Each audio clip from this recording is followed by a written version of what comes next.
Hello everyone. Drama की starting चाओ के साथ होती है, जो हमारी फीमेल लीड है। अभी वो वेडिंग ड्रेस ट्राई करने गई होती है और स्टाफ उसे देखकर बातें कर रहे होते हैं कि वो बहुत ही ज़्यादा ब्यूटीफुल लग रही है।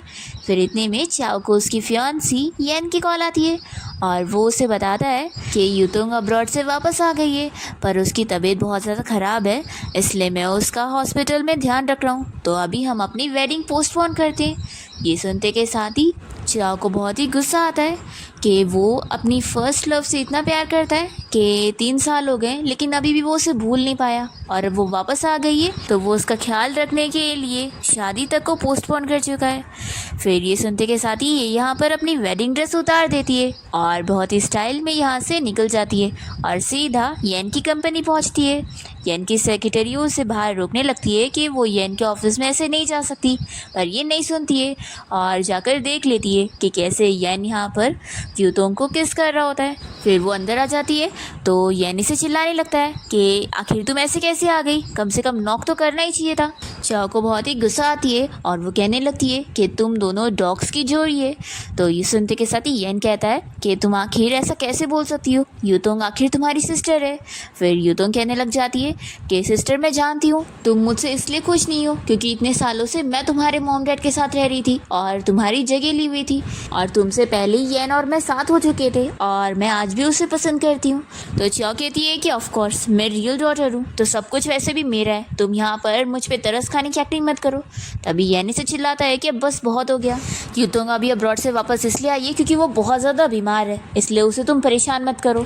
एक काम करो, तुम अभी कुछ टाइम के लिए स्टडी करने अब्रॉड जाओ और जब तुम वापस आओगी ना तो हम लोग अपनी वेडिंग कर लेंगे। तो चाओ कहती है कि अच्छा, तो तुम दोनों साथ टाइम स्पेंड करने के लिए मुझे यहाँ से अब्रॉड भगा रहे हो। तो येन कहता है कि कुछ भी मत बोलो, मैं बस इसलिए तुम्हें यहाँ से भेज रहा हूँ ताकि कुछ टाइम के लिए मैं यूतोंग का ख्याल रख सकूँ, वो अभी ठीक नहीं है और मैंने बोला ना कि हम बस वेडिंग पोस्टपोन कर रहे हैं, कैंसिल नहीं।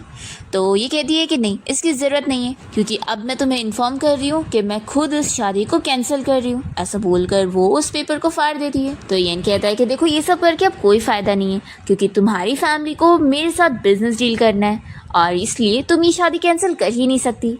तो चाओ इसके मुंह पर पानी फेंक देती है और कहती है कि अपनी शक्ल जाकर आईने में देखो, तुमने अपने आप को समझे क्या हुए हो। ऐसा बोलकर वो चली जाती है।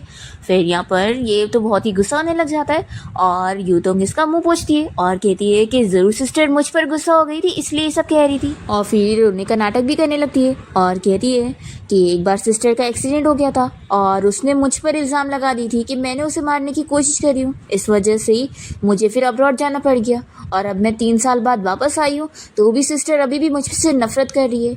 तो ये कहता है कि तुम फिक्र मत करो, तुम अच्छी हो और वो ही खराब है। तो यूतोंग कहती है कि नहीं नहीं ऐसा मत बोलो, सिस्टर बहुत ही अच्छी है, बस वो गुस्सा हो गई है ना, तुम एक बार उसे मनाने जाओगे तो फिर वो मान जाएगी। तो ये कहता है कि वो मुझसे बहुत प्यार करती है और वो मुझे इतनी आसानी से छोड़कर नहीं जाएगी, देखना अब भी कैसे वो खुद ही यहाँ वापस आएगी और मुझसे माफ़ी मांगेगी। मैं 3 तक काउंट करता हूँ। फिर वो काउंटिंग करने लगता है, पर यहाँ पर चाओ नहीं बल्कि इसकी सेक्रेटरी आती है और वो बताती है कि मिस चाओ तो यहाँ से जा चुकी है।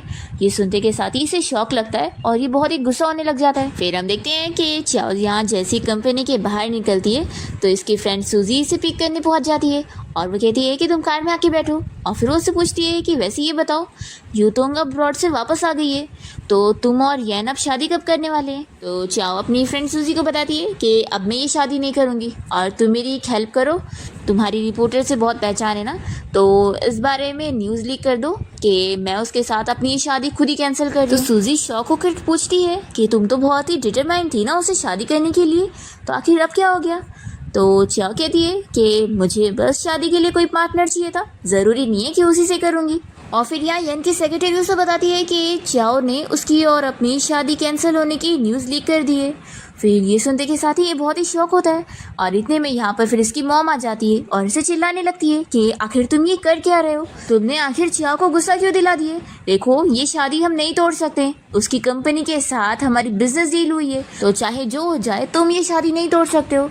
तो ये कहता है कि मॉम मैं कौन सा शादी तोड़ना चाह रहा हूँ, बस वो ये सब ट्रिक्स खेल रही है। तो यन की मॉम उसे चिल्लाती है कि चाओ अपनी फैमिली की रियल डॉटर है और तुम उसे छोड़कर यहाँ फेक डॉटर के साथ घूम रहे हो, ये तुम्हारी कोई काम की नहीं है, समझे? इसलिए तुम जाओ चाओ से माफ़ी मांगो और उसे मना कर उसे शादी की वापस से बात करो। तो कहता है कि रुको मॉम, मैं अभी उसे मैसेज करता हूँ। वो नाटक कर रही है ना, मैं जब उसे मैसेज करूंगा तो वो खुद ही आएगी। फिर ये उसे वॉइस मैसेज भेजने लगता है, पर इसे पता लगता है कि उसने इसका नंबर ब्लॉक कर दिए। फिर तो ये और गुस्सा हो जाता है और इसकी मॉम भी इसे कह देती है कि मैं नहीं जानती हूँ, चाओ वापस आनी चाहिए। ऐसा कहकर वो चली जाती है। दूसरी तरफ हम देखते हैं कि चाओ अपनी फ्रेंड सूजी को लेकर एक कंपनी आती है और इसकी फ्रेंड सूजी कहती है कि ये तो न्यू डिज़ाइन कंपनी है ना, जो कि आजकल काफ़ी फेमस हो चुकी है, तुम आखिर मुझे यहाँ पर क्यों लाई हो? चाओ कहती है कि वो तुम्हें अभी पता लग जाएगा। फिर ये लोग जैसे अंदर जाते हैं तो सारे एम्प्लॉयज़ चाओ को बॉस कहने लगते हैं। ये सुनते के साथ ही सूजी बहुत ही शॉक हो जाती है और कहती है कि यानी तुम ही इस मिस्टीरियस कंपनी की बॉस हो? वाओ, तुम तो सच में बहुत ही छुपी किस्म निकली। मुझे तो लगा था कि तुम्हारी फैमिली के छोड़ने के बाद तुम्हारे पास कोई ऑप्शन नहीं होगा। चाओ कहती है कि अभी तक मैं शादी की वजह से कंपनी के काम पर ध्यान नहीं दे पा रही थी, लेकिन अब मैं अच्छे से अपनी कंपनी में फोकस करूँगी।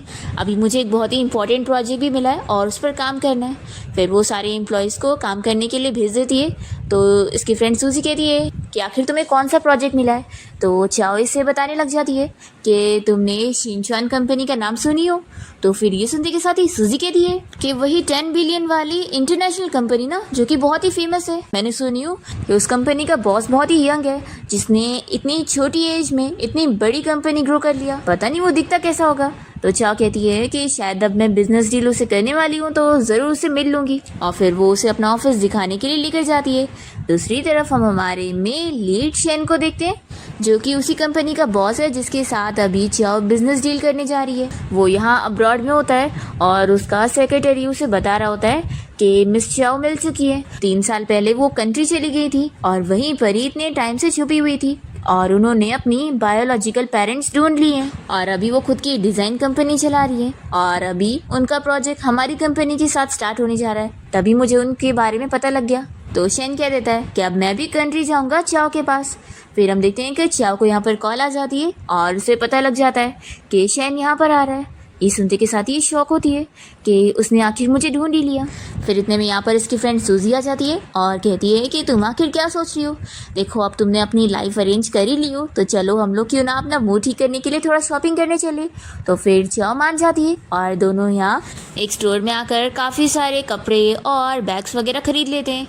और इसकी फ्रेंड सूजी तो बहुत ही खुश होने लगती है कि वो तो अपनी फैमिली के बिना ही इतनी ज़्यादा अमीर है। फिर जैसे यहाँ पर वो अपना कार्ड देती है पे करने के लिए, तो स्टाफ बताती है कि उसका कार्ड तो फ्रीज़ हो चुका है। और फिर इतने में स्टोर में यहाँ यूतोंग आ जाती है और वो चाओ का मजाक उड़ाने लगती है कि तुम्हें पता भी है ये स्टोर कितनी ज़्यादा महंगी है और अब तुम्हारा कार्ड तो फ्रीज़ हो चुका होगा क्योंकि मॉम डैड को मैंने तुम्हारे बारे में बता चुकी हूँ, तो इसलिए अब तुम कुछ भी नहीं खरीद पाओगी। चाओ कहती है कि किसने कहा, और फिर वो अपने पर्स में से एक ब्लैक कार्ड निकालती है और वो देती है। तो ये देख कर तो ये लोग शॉक हो जाते हैं कि चाओ के पास तो अनलिमिटेड वाला कार्ड है। स्टोर में जो आए हुए और भी 2 लोग होते हैं वो भी इस बारे में सुन लेते हैं और काफ़ी शॉक होते हैं कि ये ब्लैक कार्ड बहुत ही लिमिटेड होता है और सिर्फ अमीर लोगों के पास ही होता है जो बहुत ही पावरफुल होते हैं। तो लगता है ये लड़की बहुत ही पावरफुल है। ये सुनते के साथ ही यूतुंग को तो बहुत ही गुस्सा आ रही होती है कि ऐसा कैसे हो सकता है। तभी हम देखते हैं कि मॉल के बाहर यहाँ शेन पहुँच जाता है और फिर वो चाओ से मिलने सीधा उसके सामने पहुँच जाता है और उससे बातें करने लगता है। सभी लोग यहाँ पर शेन को देखकर बातें करने लगते हैं कि ये कितना हैंडसम है और इसने जो हाथ में वॉच पहना है वो कितने बिलियंस की है। चाओ कहती है कि तुम यहाँ पर क्या कर रहे हो? तो शेन कहता है कि तुम्हारे अंदर बहुत हिम्मत आ गई है कि तुम 3 सालों तक भागकर चली गई थी और यहाँ पर छुपी हुई थी। वो तो अच्छा हुआ कि अब तुम्हारे साथ मेरी बिजनेस डील हो रही थी, तभी मैं तुम्हें ढूंढ पाया। तो ये सुनकर ये सोचती है कि अच्छा, तो मैं जिस कंपनी के साथ डील करने जा रही हूँ वो इसी की कंपनी है। तभी सूजी स्लो से यहाँ पर चाओ से पूछती है कि आखिर ये कौन है, तुम्हारे इसके साथ कुछ रिलेशन है? तो चाओ कहती है कि ये मेरा ब्रदर है और हाँ भी तुम सब संभाल लो, मैं इसके साथ जा रही हूँ। और फिर चाओ शेन के साथ यहाँ से बाहर चली जाती है और सूजी भी इन लोग के पीछे जाती है। और ये सब देखकर यूतुंग को बहुत गुस्सा आती है और ये सोचती है कि अब मुझे समझ आया कि इसने आखिर येन के साथ अपनी शादी इतनी आसानी से क्यों तोड़ ली, क्योंकि इसने पहले किसी रिच आदमी को फंसा के रखी है रुको मैं इस बारे में येन को बताती हूँ।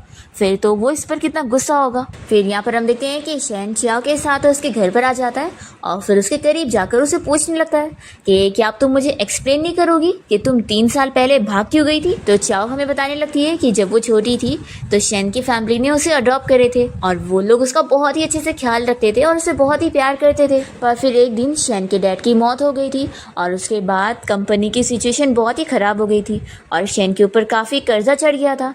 और इसी बात का फ़ायदा उठाते हुए शेन को जो लड़की पसंद करती थी उसने उसकी मॉम को किडनैप करके चाओ को धमकी दी थी कि अगर वो चाहती है कि शेन की मॉम को वो छोड़ दे तो वो चुपचाप से शेन को छोड़कर चली जाए। और वो इसलिए ऐसा कह रही थी क्योंकि उसे पता लग गया था कि चाओ असल में शेन को पसंद करती है, इसलिए वो उन दोनों के रिश्ते को तोड़ने के लिए उसे ऐसी धमकी दे रही थी।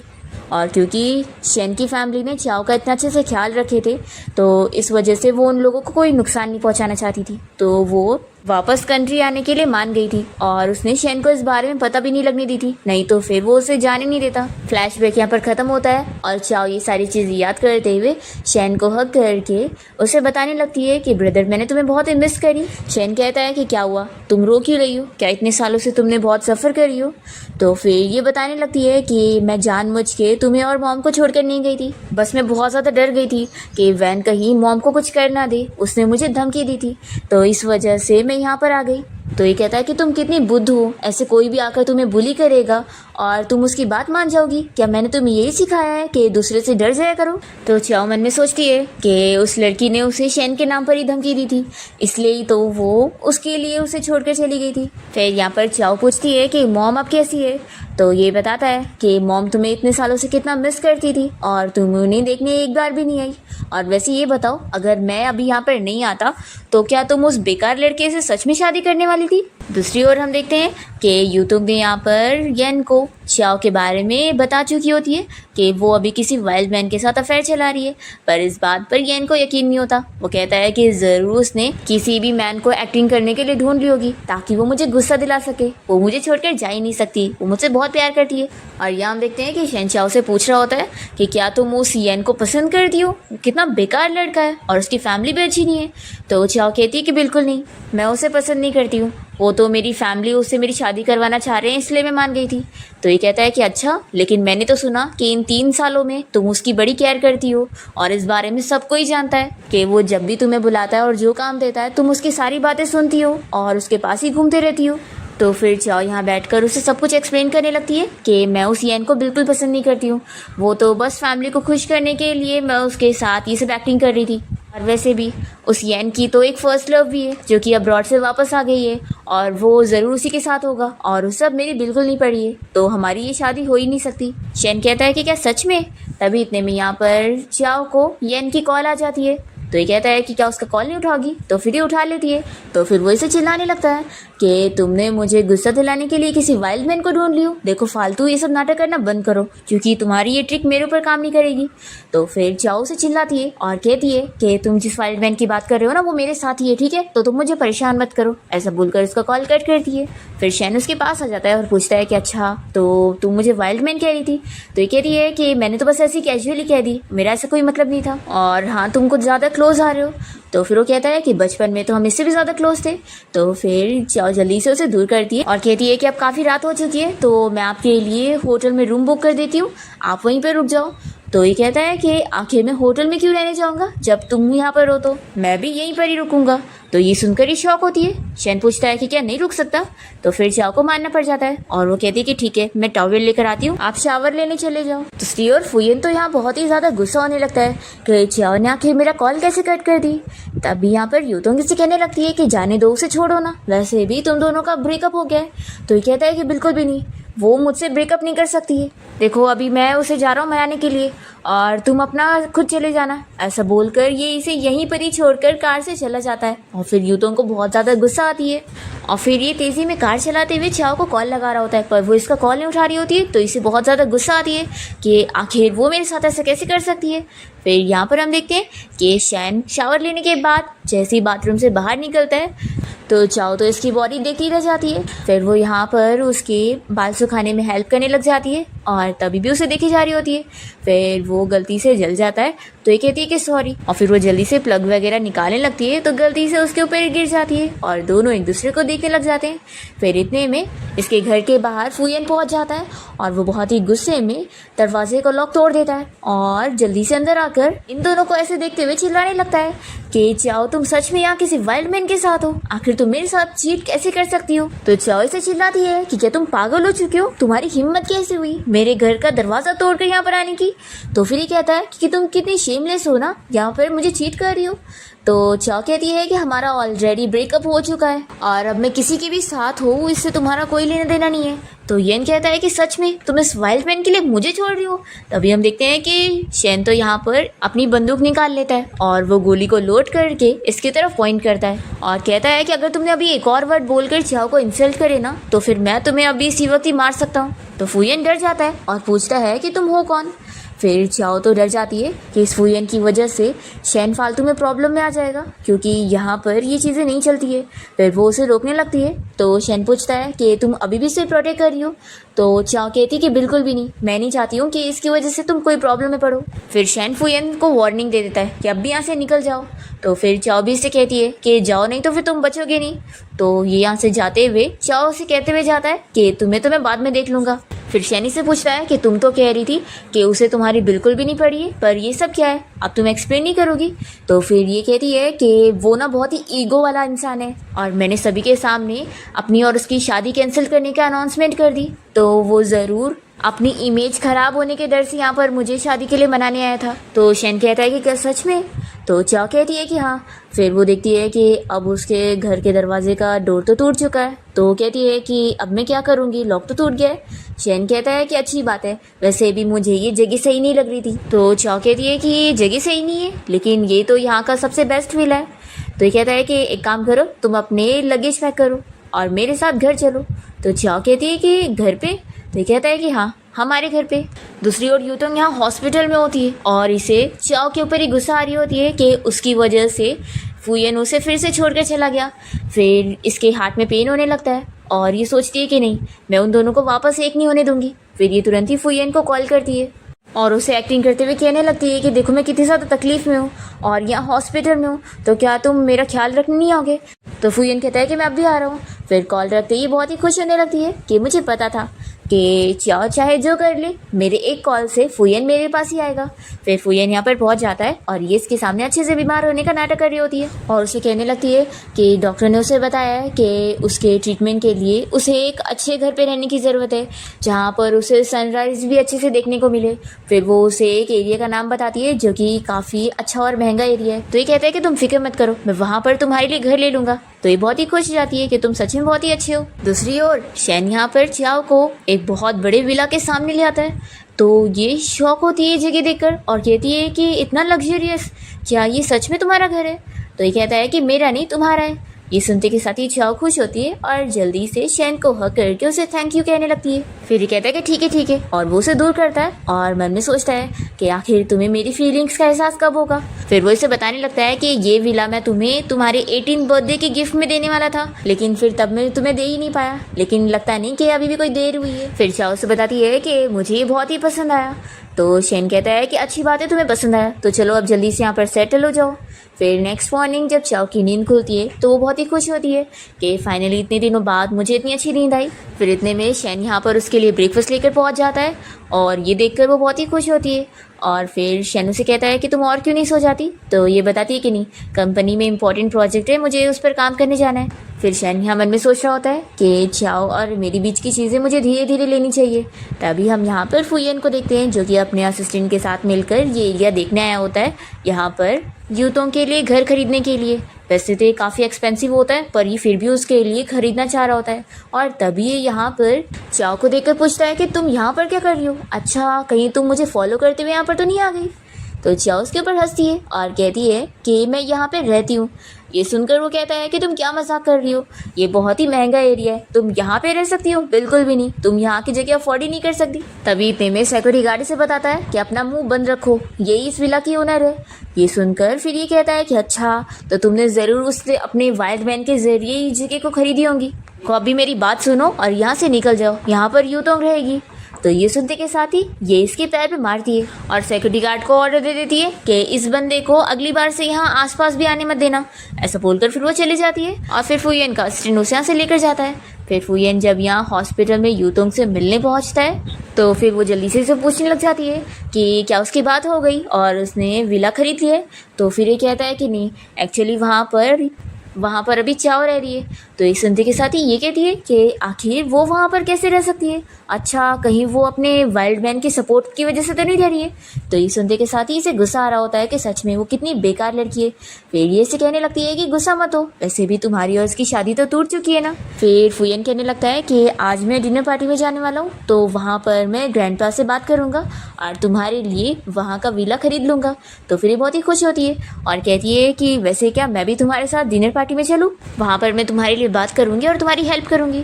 तो फिर ये कहता है कि सच में तुम काफ़ी ज़्यादा अच्छी हो। फिर दूसरी ओर हम चाओ को देखते हैं जो कि अपनी कंपनी में होती है और वो 10 मिलियन वाले प्रोजेक्ट का एग्रीमेंट साइन कर रही होती है। तभी इतने में यहाँ पर शैन उससे मिलने पहुँच जाता है और उसे डिनर पार्टी का इन्विटेशन दिखाते हुए कहता है कि तुम मेरे साथ पार्टी में चलोगी। तो फिर ये कहती है कि लेकिन पार्टी के लिए मैंने ड्रेस तो नहीं पहनी हूँ।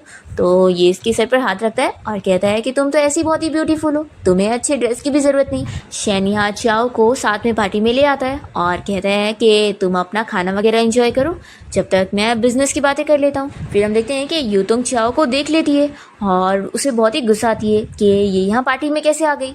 फिर ये अपनी फ्रेंड्स लोग को कहती है कि चलो उसे जाके हेलो कहते हैं और फिर यूतोंग इन लोगों के साथ मिलकर चाओ का मजाक उड़ाने पहुंच जाती है और यूतोंग की फ्रेंड चाओ से कहने लगती है कि तुम्हारी तो फुयन के साथ अपनी एंगेजमेंट टूट चुकी है ना, तो आखिर तुम यहाँ पर कैसे आ गई? ये मेरी फैमिली की पार्टी है, यहाँ पर तुम्हें इनविटेशन किसने दिया आने के लिए, या तुम ऐसे ही मुँह उठा के आ गई हो?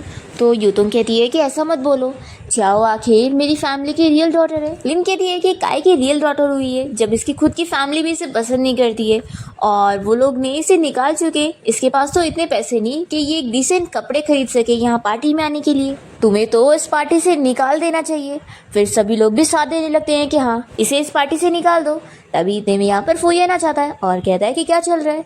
तो जल्दी से यूतोंग से बताने लगती है कि चाओ यहाँ पर तुमसे मिलने आ गई है तो इसे ब्लेम मत करना, ये शायद तुम्हें भुला नहीं पा रही है। तो फिर फुयन भी कहने लगता है कि आखिर तुम यहाँ पर आए क्यों, तुम अभी तक मेरे पीछे पड़ी हुई हो, तुम्हें पता नहीं लगा कि अब मैं तुम में बिल्कुल इंटरेस्टेड नहीं हूँ, तो यहाँ से चली जाओ। फिर लिन कहने लगती है कि चाओ तुमने सुन ली, फुयन तुमसे शादी ही नहीं करना चाहता है, अब तो तुम्हारा रिच फैमिली में शादी करने का सपना तो टूट गया। तो चाओ कहती है कि मैं तो उल्टा इसे थैंक्स करूँगी कि अब ये मेरे से शादी करने के लिए पीछे नहीं पड़ा है। तो फिर लिन कहती है कि सच में तुम्हारी अकड़ अभी तक नहीं गई है और यहाँ मेरी पार्टी में आने से पहले तुम कम से कम पहले अपने कपड़े तो देख लेती, गरीबों वाले पहनी हुई हो। ऐसा बोलकर वो चाओ का मजाक उड़ाकर हंसने लगती है तो चाओ इसे सीधा थप्पड़ लगा देती है। ये देखकर सभी लोग शॉक हो जाते हैं और फिर जल्दी से यूतोंग से कहने लगती है कि सिस्टर आखिर तुम लिन को कैसे मार सकती हो, हमारी फैमिली अभी उसकी कंपनी के साथ ही बिजनेस डील कर रहे हैं जो कि अब तुम्हारी वजह से खराब हो जाएगी। तो चाओ कहती है कि आखिर इसका मेरे से क्या लेना देना है, वैसे भी मैंने अपनी फैमिली से सारे रिश्ते तोड़ ली हूँ। फिर लिन गुस्से में सिक्योरिटी गार्ड को आवाज देने लगती है और कहती है कि इसे यहाँ से बाहर फेंको। तभी हम देखते हैं कि ऊपर से ये सारी चीजें शेन देख रहा होता है और वो लिन के भाई के साथ यहाँ बिजनेस डील के बारे में बात करने आया होता है और उससे कह देता है कि जब तुम अपनी खुद की बहन को नहीं संभाल पा रहे हो, वो यहाँ पे लोगों को बुली कर रही है, तो फिर आखिर मैं तुम जैसे पर्सन के साथ काम क्यों करूँ। तो मिस्टर जैन कहता है कि प्लीज आप ऐसा मत करना, मैं अभी सब चीज संभालता हूँ। और फिर वो यहाँ पर आकर लिन को थप्पड़ लगाते हैं और कहते हैं कि आखिर तुम ये क्या हरकतें कर रही हो, तुम्हारी वजह से मेरा इतना बड़ा प्रोजेक्ट खराब हो जाएगा। और फिर वो चाओ से अच्छे से बातें करने लगते हैं। ये देखकर सभी लोग शॉक हो जाते हैं और चाओ तो समझ जाती है कि ज़रूर ये सब शैन की वजह से। फिर वो यहाँ से खुश होकर चली जाती है और लिन कहने लगती है कि भाई आपको क्या हो गया, आपने मुझे मारा क्यों। तो फिर वो इसे चिल्लाते हैं कि तुम्हारी वजह से मेरे $1 बिलियन के बिजनेस डील का नुकसान हो रहा है। तो वो कहती है कि आखिर ऐसे कैसे, मैं तो बस उस बेकार लड़की को सबक सिखा रही थी। तो फिर मिस्टर जैंग कहते हैं कि लगता है तुम अभी भी नहीं मानोगी, तुम रूम में चलो और अपनी गलती का एहसास करो। ऐसा बोलकर वो सभी के सामने ही अपनी बहन लिन को यहाँ से पकड़ कर लेकर जाते हैं। और फिर नेक्स्ट डे हम देखते हैं कि चाओ अपने ऑफिस में होती है और तभी यहाँ पर मिस्टर जैंग अपनी सिस्टर लिन को लेकर आ जाते हैं, उसे ज़बरदस्ती यहाँ चाओ से माफ़ी मंगवाने के लिए और कहते हैं कि अगर तुम माफ़ी नहीं मांगोगी तो फिर मेरा इतना बड़ा प्रोजेक्ट का बिजनेस डील ख़राब हो जाएगा। तो फिर लिन को ना चाहते हुए भी मानना पड़ रहा होता है और वो सोच रही होती है कि चाओ इतनी बड़ी कंपनी में काम करती है, मुझे तो पता ही नहीं रहा। फिर ये लोग यहाँ चाओ के ऑफिस में आ जाते हैं। तो चाओ कहती है कि आखिर आप लोगों को मुझसे क्या काम है। तो फिर मिस्टर जैंग लिन से कहते हैं कि चलो माफ़ी मांगो। तो फिर वो सॉरी कहने लगती है। चाओ कहती है कि मुझे सुनाई नहीं दिया। तो फिर मिस्टर जैंग लिन को वापस से सॉरी बोलते हैं। तो फिर वो कहती है कि क्या आप तुम मुझे माफ़ करोगी। चाओ कहती है कि मिस्टर जैंग मुझे नहीं लगता कि तुम्हारी सिस्टर मुझसे सिंसियरली माफ़ी मांग रही है। तो फिर मिस्टर जैंग अपनी सिस्टर लिन को चिल्लाकर बाहर जाने बोलते हैं और चाओ से पूछने लगते हैं कि आखिर आपका और मिस्टर शेन का क्या रिलेशन है। चाओ कहती है कि ये आप क्यों जानना चाहते हैं। तो मिस्टर जैंग कह देता है कि मैं नहीं चाहता कि मेरी और मिस्टर शेन की बिजनेस डील ख़राब हो और इसलिए आपको हमारे बीच। ड्रामा की स्टार्टिंग हमारी फीमेल लीड सूजी के साथ होती है जिसकी आज वेडिंग होने जा रही है और वो सोच रही होती है कि मैं बस एक मामूली सी नर्स हूँ और मुझे यकीन नहीं आ रहा कि मैं एक बहुत अमीर सीईओ से शादी करने जा रही हूँ। ये बिल्कुल एक सपने की तरह है। तभी इतने में यहाँ पर इसकी सारी कलीग्स आ जाती है और सूजी की फ्रेंड से कहने लगती है कि तुम्हें तो बस एक ऑर्डिनरी बंदा चाहिए था एक हैप्पी मैरिज लाइफ बिताने के लिए, पर तुम्हें तो हमसे भी ज़्यादा अमीर और अच्छा बंदा मिल रहा है। इसलिए सभी सूजी के लिए बहुत ही खुश हो रहे होते हैं। तभी इतने में हमारे मेन लीड शेन की यहाँ पर एंट्री होती है जो कि अपने सभी गार्ड्स के साथ आया होता है, पर जल्दी से सूजी की सारी कलीग्स उसका रूम बंद कर लेती है और कहती है कि पहले ग्रूम को रेड एनवेलप देना होगा तभी वो लोग उसे ब्राइड से मिलने देंगे। तो फिर शेन का असिस्टेंट इन लोग को बहुत सारे रेड एनवेलप देता है जिसमें बहुत सारे पैसे होते हैं। तो सूजी की कलीग्स बहुत ज़्यादा खुश हो जाती है कि तुम्हारा हस्बैंड तो लगता है सच में बहुत ही ज़्यादा अच्छा है। फिर वो लोग कहते हैं कि नहीं, अभी तो उसे अपनी ब्राइड से मिलने के लिए एक अच्छा सा जोक भी सुनाना पड़ेगा। असिस्टेंट सोचता है कि बॉस कहीं गुस्सा ना हो जाए, पर यहाँ शेन तो जोक सुनाने के लिए मान जाता है और फिर यहाँ सूजी की कलीग्स खुश हो जाते हैं और दरवाज़ा खोल देते हैं और जल्दी से शेन के सारे गार्ड्स उसे अंदर पुश करते हैं और फिर ये सभी लोग इन दोनों को हैप्पी वेडिंग विश करके बाहर चले जाते हैं। और शेन यहाँ सूजी से पूछता है कि क्या तुम रेडी हो। तो वो कहती है कि बस अब टचअप रह गया है। तभी इतने में शेन को कॉल आ जाती है तो वो कहता है कि मैं बाहर बात करके आता हूँ। जैसे ही वो चला जाता है तभी यहाँ सूजी के रूम में एक लड़की आ जाती है जिसका नाम तोंग है। वो यहाँ उसे बताने लगती है कि मैं यहाँ शेन की रिंग देने आई थी जो कि वो सुबह जल्दी में उतार कर भूल गया था। तो फिर सूजी ये ले लेती है और कहती है कि हाँ ये मेरे हस्बैंड की रिंग है, थैंक यू लाने के लिए। तो फिर तोंग कहने लगती है कि क्या तुम क्यूरियस नहीं हो रही हो ये जानने के लिए कि तुम्हारा होने वाला हस्बैंड मेरे पास सुबह क्या कर रहा था। तुम्हें पता है कल पूरी रात हम दोनों साथ में थे और हम लोग ने नाइट स्पेंड करे और तुम्हें पता है वो सच में बहुत ज़्यादा अमेजिंग है। ये सुनकर सूजी कहती है कि फिर तो कितनी अच्छी बात है, मेरी मैरिज लाइफ कितनी हैप्पी रहेगी। तो फिर तोंग इसे चिल्लाने लगती है कि तुम्हें समझ नहीं आ रहा है, तुम्हारा होने वाला जो हस्बैंड है वो तुमसे प्यार नहीं करता है और वो और मैं 2 साल से एक दूसरे को डेट कर रहे हैं और आज तुम्हारी जगह मेरी शादी उसके साथ होनी चाहिए थी। सूजी कहती है कि लेकिन ये तो उसकी चॉइस थी ना, सोचो तुम दोनों 2 साल से अगर एक दूसरे के साथ थे फिर भी उसने तुम्हें कभी शादी के लिए प्रपोज नहीं किया, इसका मतलब तुम उसके लिए कुछ भी नहीं थी। तो फिर ये कहने लगती है कि शादी तो तुम्हारी हो जाएगी उसके साथ, लेकिन देखना जल्द ही तुम दोनों का डिवोर्स हो जाएगा। तो सूजी कहती है कि कितनी जल्दी होगा, क्या कल हो जाएगा। तो फिर तोंग को गुस्सा आ जाती है कि इसको कुछ फ़र्क ही नहीं पड़ रहा है, तो वो यहाँ से चली जाती है। फिर शेन यहाँ वापस से रूम में आता है और सूजी से कहने लगता है कि आज तुम बहुत ही ब्यूटीफुल लग रही हो। फिर वो उसे वही रिंग देने लगती है और कहती है कि तुमने गिरा दिए थे, वो तो अच्छा हुआ मैंने उठा ली, नहीं तो फिर खो जाती। तो वो रिंग ले लेता है और उसे कहता है कि मैं जा रहा हूँ गेस्ट को वेलकम करने के लिए। फिर हम देखते हैं कि शेन जब यहाँ गेस्ट को वेलकम वगैरह कर रहा होता है तभी उसका असिस्टेंट आकर बताता है कि बॉस ब्राइड गायब हो गई है। ये सुनते के साथ ही फिर वो शॉक होता है और हम देखते हैं कि सूजी यहाँ झाड़ के पीछे छुपी हुई होती है और वो सोचती है कि शेन मैंने तुम्हें ऑलरेडी 2 बार रिजेक्ट करी थी लेकिन फिर भी तुमने मुझे शादी के लिए मनाया, तो क्या तुम सच में मुझसे प्यार करते हो इसलिए मुझसे शादी कर रहे हो। फिर हमें फ्लैशबैक में दिखाते हैं कि सूजी और शेन सबसे पहली बार कैसे मिले थे। उस दिन सूजी अपने हॉस्पिटल में काम कर रही थी और वहाँ पर किसी कंपनी के सारे एम्प्लॉयज़ फिज़िकल चेकअप के लिए आ रहे थे। तभी सूजी की कलीग उससे कहती है कि क्या पता कोई खास लीडर वहाँ पर आ जाए और उनमें से वो किसी को पसंद कर ले। सूजी कहती है कि मुझे एक ऑर्डिनरी मैन चाहिए, तुम्हें तो पता ही है कि मेरी मॉम कैसे टाइप की है, तो कोई भी अमीर फैमिली का लड़का अगर मेरा बैकग्राउंड देखेगा तो वो ज़रूर माइंड करेगा। और तभी वहाँ पर शेन भी अपना चेकअप करवाने के लिए पहुँचता है।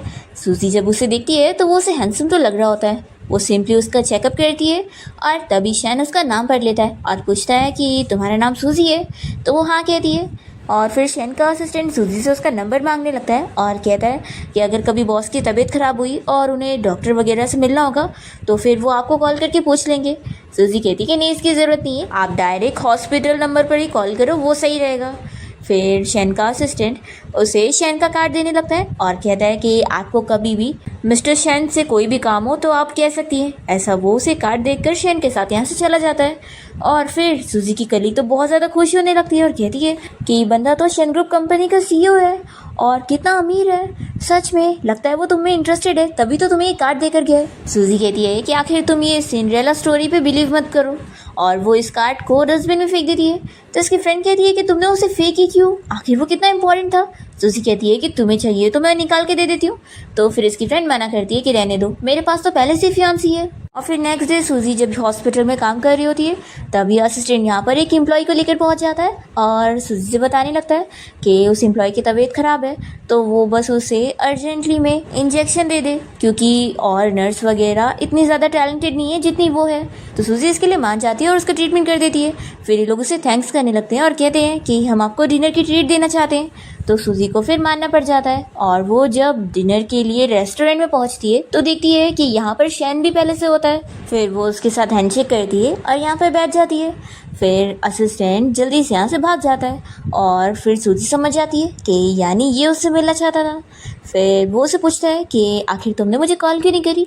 सूजी कहती है कि मिस्टर शैन मुझे कोई ज़रूरत ही नहीं पड़ी। और फिर डिनर के बाद जब सूजी यहाँ से जाने के लिए निकलती है तो बारिश होने लग जाती है। तो शैन उसे कहता है कि मैं तुम्हें घर छोड़ देता हूँ, पर सूजी मना करती है कि इसकी ज़रूरत नहीं है और वो जाने लगती है। तो शैन कहता है कि क्या तुम मेरी गर्लफ्रेंड बनोगी। तो सूजी कहती है कि अगर तुम मेरे होम टाउन जाकर मेरे फैमिली बैकग्राउंड के बारे में इन्वेस्टिगेट करोगे ना तो फिर मुझे नहीं लगता कि तुम मुझे रेट करना चाहोगे। तो ये कहता है कि मैंने ऑलरेडी अपने सेक्रेटरी से तुम्हारे बारे में सब कुछ इन्वेस्टिगेशन करवा चुका हूँ। और फिर वो आकर उसका हाथ पकड़ता है और कहता है कि अगर फिर भी तुम्हें कोई डाउट हो तो मैं तुम्हारे साथ तुम्हारे घर पे चल के तुम्हारी मॉम से भी मिल सकता हूँ, क्योंकि मैं तुमसे शादी करना चाहता हूँ। तो फिर सूजी मान जाती है और शैन को अपने साथ वहाँ पे ले आती है जहाँ पर उसकी मॉम रहती है। और फिर वो अपना बचपन याद करने लग जाती है कि जब वो छोटी थी तो वो लोगों से सुना करती थी कि उसकी मॉम एक डांसर थी जो कि अपने आप को बेचने का काम करती थी और उसके घर पे सिर्फ मैन आते जाते थे। फिर सूजी ये सब याद करने के बाद शैन से कहती है कि चलो आप मेरे घर पे, मेरी मॉम हमारा इंतज़ार कर रही है। और फिर शैन यहाँ सूजी के साथ उसके घर पर आ जाता है और उसकी मॉम से मिलकर उन्हें बताता है कि मैंने बहुत सारे गिफ्ट लेकर आया हूँ और मैं आपसे बताना चाहता हूँ कि मैं सूजी से शादी करना चाहता हूँ इसी महीने के आखिरी में। तो फिर सूजी की मॉम कहती है कि तुम दोनों ने अब डिसाइड कर चुके हो तो मैं इसमें इंटरफेयर नहीं करूँगी, लेकिन मुझे सूजी से थोड़ा अकेले में बात करनी है। तो फिर शैन कहता है कि ठीक है और फिर वो सूजी से कहता है कि मैं बाहर तुम्हारा इंतज़ार करता हूँ, तुम बात कर लो। फिर सूजी की मॉम उससे पूछती है कि तुम्हें इससे मिले हुए कितना टाइम हुआ। तो सूजी कहती है कि 1 महीना। तो फिर इसकी मॉम कहती है कि मैंने कई मैन देख चुकी हूँ, इसलिए मैं तुम्हें समझा रही हूँ कि तुम इससे शादी मत करो। ये दिखने में तो बहुत ही पोलाइट दिख रहा है लेकिन है बहुत ही कोल्ड और रूथलेस, तो इससे तुम डिज़र्व नहीं करती हो और तुम और वो एक दूसरे के लिए सूटेबल नहीं है। सूजी कहती है कि कहीं मॉम ऐसा तो नहीं है कि वो इतना ज़्यादा अमीर और हैंडसम है तो आपको जेलसी हो रही है कि मेरे इतने अच्छे घर में शादी कैसे होने जा रही है। तो सूजी की मॉम से समझाने लगती है कि मैं तुम्हारी मॉम हूँ तो मैं तुम्हारे बारे में अच्छा ही सोचूंगी। तो फिर वो कहती है कि आप जो कि इतने सारे मैन के साथ रहती हैं, आपकी वजह से मुझे ये तक नहीं पता है कि मेरा डैड कौन है। तो फिर इसकी मॉम इसे थप्पड़ लगाती है और इसे समझाने लगती है कि वो बस एक मामूली सी नर्स है और शैन इतना अमीर सीईओ है तो वो थोड़ी ना उसे प्यार कर सकता है, प्यार जैसी कोई चीज़ इस दुनिया में होती ही नहीं। सूजी कहती है कि वो मुझसे सच में प्यार करता है। तो फिर उसकी मॉम कहती है कि देखना, अगर तुमने उसे शादी कर भी ली ना तो ये शादी 6 महीने से ज़्यादा चलने वाली नहीं है। सूजी कहती है कि अगर मैंने चला ली तो फिर उसकी मॉम कह देती है कि फिर देख लेते हैं, लेकिन फिर बाद में तुम मेरे पास रोते हुए मत आना। इसके बाद सूजी बाहर आती है और शैन उसे अपना कोट पहनाता है। तो ये कहती है कि मुझे अभी भी यकीन नहीं आ रहा है और ये चीज़ रियल नहीं लग रही है। तुम इतने ज़्यादा अमीर हो, तुम्हारे पास इतने ऑप्शन हैं, इसलिए पहले तुम्हें अच्छे से सोच लेना चाहिए कि क्या तुम सच में मुझसे शादी करना चाहते हो। फिर ये सुनते के साथ ही शैन उसे किस कर लेता है और कहता है कि हाँ, मैं तुमसे ही शादी करना चाहता हूँ। फिर तो सूजी मान जाती है और यहाँ पे फ्लैशबैक ख़त्म होता है और हम देखते हैं कि शैन के गार्ड सूजी को ढूंढ नहीं पा रहे होते हैं। शैन यहाँ परेशान हो रहा होता है, तभी इतने में सूजी यहाँ पहुँच जाती है। और वो आकर उसका हाथ पकड़ती है जैसे उसने उसका हाथ पकड़ा था। और वो सोचती है कि मैरिज वैसे भी एक स्टेटस नहीं होता है। वो सोचती है कि अब आगे उसे चाहे जो फेस करना पड़े, वो कम से कम उस शादी को 6 महीने से ज़्यादा चलाएगी। और फिर वेडिंग के बाद सूजी शेन के साथ उसके घर पर आ जाती है और वो उसे कहने लगता है कि अब हमारी वेडिंग हो गई है तो मैं तुम्हें अपने फैमिली के कुछ रूल्स बता देता हूँ।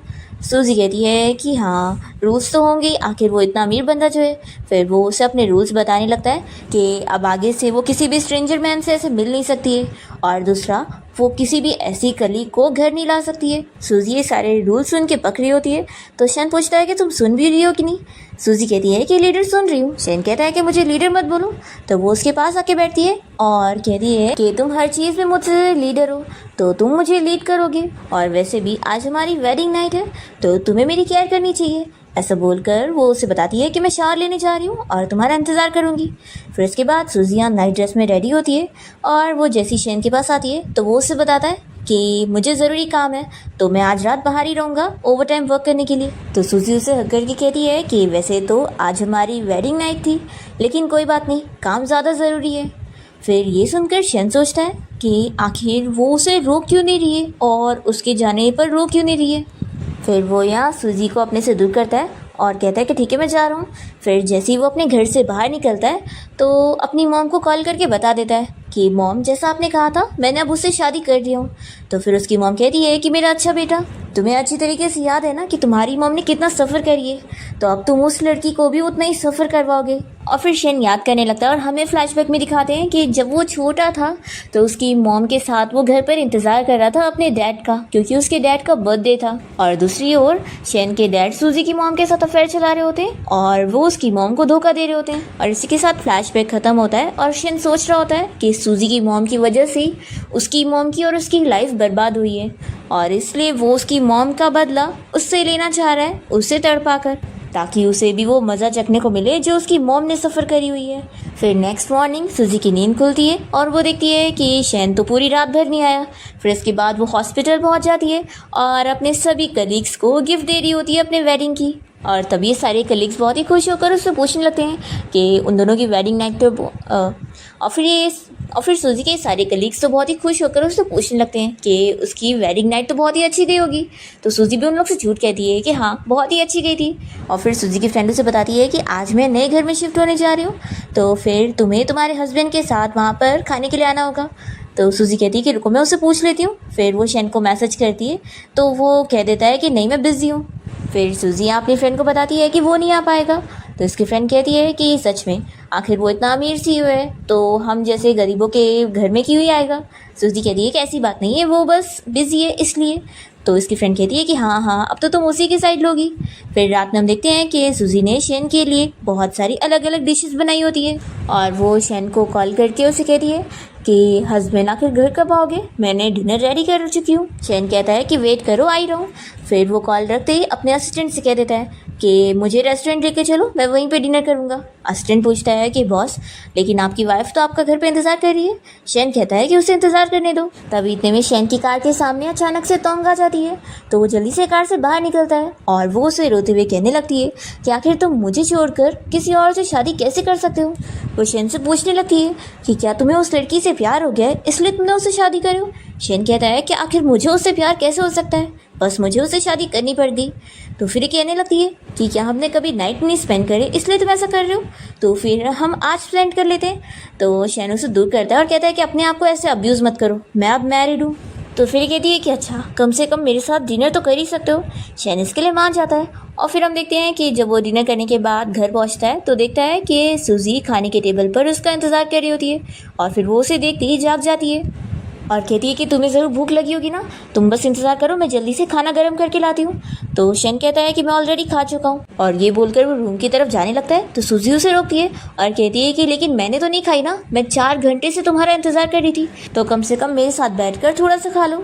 फिर शेन बैठ जाता है और सूजी उसे खाना निकाल कर दे रही होती है तो ये कहता है कि मैंने खा चुका हूँ। फिर सूजी खुद ही खाने लगती है और उसे बताती है कि मैं अक्सर अपने हॉस्पिटल में अपने सारे कलीग्स के लिए खाना लेकर जाया करती हूँ और मेरे हॉस्पिटल में एक हैंडसम डॉक्टर है जिसका नाम डॉक्टर लू है और उसे तो मेरे हाथ का खाना बहुत ही पसंद है। शेन ये सुनते के साथ ही फिर उसका खाना तुरंत ही खा लेता है और ये देखकर वो खुश हो जाती है और कहती है कि टेस्टी है ना। देखो मैं बता रही हूँ कि आगे से अब तुम लेट आओगे और तुम्हें मेरे हाथ का बना हुआ खाना खाना होगा तो फिर तुम्हें मुझे प्लीज़ करना पड़ेगा। शेन कहता है कि तुम मुझसे ये सब करवाओगी। सूजी कहती है कि क्यों नहीं करवा सकती, आखिर मैं तुम्हारी प्यारी सी वाइफ हूँ तो तुम तो ये करोगे ही। तो शेन कुछ नहीं कहता। इसके बाद वो स्टडी रूम में काम कर रहा होता है, तभी सूजी वहाँ शावर लेने के बाद पहुँच जाती है। तो ये कहता है कि मुझे अभी थोड़ा काम करना है और मैं यहीं पर ही सो जाऊँगा। तो सूजी कहती है कि ठीक है और फिर वो रूम में आने के बाद अंदर से दरवाज़ा लॉक कर लेती है और कहती है कि उसे बहुत अलग सोना है ना मेरे साथ तो ज़िंदगी भर अलग रहे। फिर नेक्स्ट हम देखते हैं कि सूजी अपनी फ्रेंड के साथ उसके घर पर गई होती है क्योंकि वहाँ पर उसके बॉयफ्रेंड ने पार्टी रखा होता है और उसका बॉयफ्रेंड एक टीचर है तो उसके सारे फ्रेंड्स भी आए होते हैं। और सूजी देखती है कि वहाँ पर तोंग भी आई हुई है, वही लड़की जो बता रही थी कि वो शेन की एक्स गर्लफ्रेंड है और वो यहाँ पर शो ऑफ कर रही होती है और बता रही होती है कि उसका बॉयफ्रेंड भी बहुत ज़्यादा अमीर है और कोई कंपनी का सीईओ है। तो वो लोग उसे पूछ रहे होते हैं कि आखिर वो है कौन।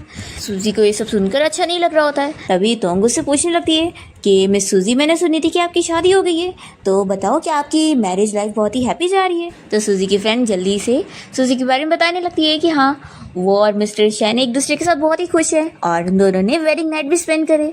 फिर ये सुनते के साथ ही तो उनको बहुत ज़्यादा गुस्सा आ जाती है और वो सोचती है कि शेन ने आज तक तो मुझे टच नहीं करा और इसके साथ वो नाइट भी स्पेंड कर चुका है। फिर ये सभी साथ में ड्रिंक करने बैठते हैं पर सूजी देखती है कि टाइम हो चुका है तो फिर वो इन लोगों को बताती है कि 10 बजने वाले हैं तो मुझे अपने घर जाना होगा, मेरे हस्बैंड का रूल है ये। तो फिर ये लोग कहते हैं कि वो तो बहुत ही अच्छी वाइफ भी है। फिर यहाँ तोंग बाहर आ जाती है और सूजी से कहने लगती है कि तुम बस अंदर नाटक कर रही थी ना और मुझे पता है कि तुम्हें शेन से शादी करने के बाद अब बहुत ही रिग्रेट फील हो रहा होगा। तो सूजी कहती है कि शेन से शादी करने का मुझे रिग्रेट कैसे होगा, उल्टा सब कोई मेरी उसके साथ शादी देखकर बहुत ही इन्वियस है और सबसे ज़्यादा जेलस तो तुम हो। और फिर सूजी इसे और जेलस करवाने के लिए इसी के सामने शेन को कॉल लगाती है जो कि अभी अपनी कंपनी की मीटिंग में होता है और वो कॉल उठाता है तो सूजी कहने लगती है कि हस्बैंड पता है मैं तुम्हें कितना ज़्यादा मिस कर रही हूँ पर हाँ तुम्हें मुझे यहाँ पिक करने की ज़रूरत नहीं है, मैं खुद घर पहुँच जाऊँगी तो तुम बस घर पर मेरा इंतज़ार करना।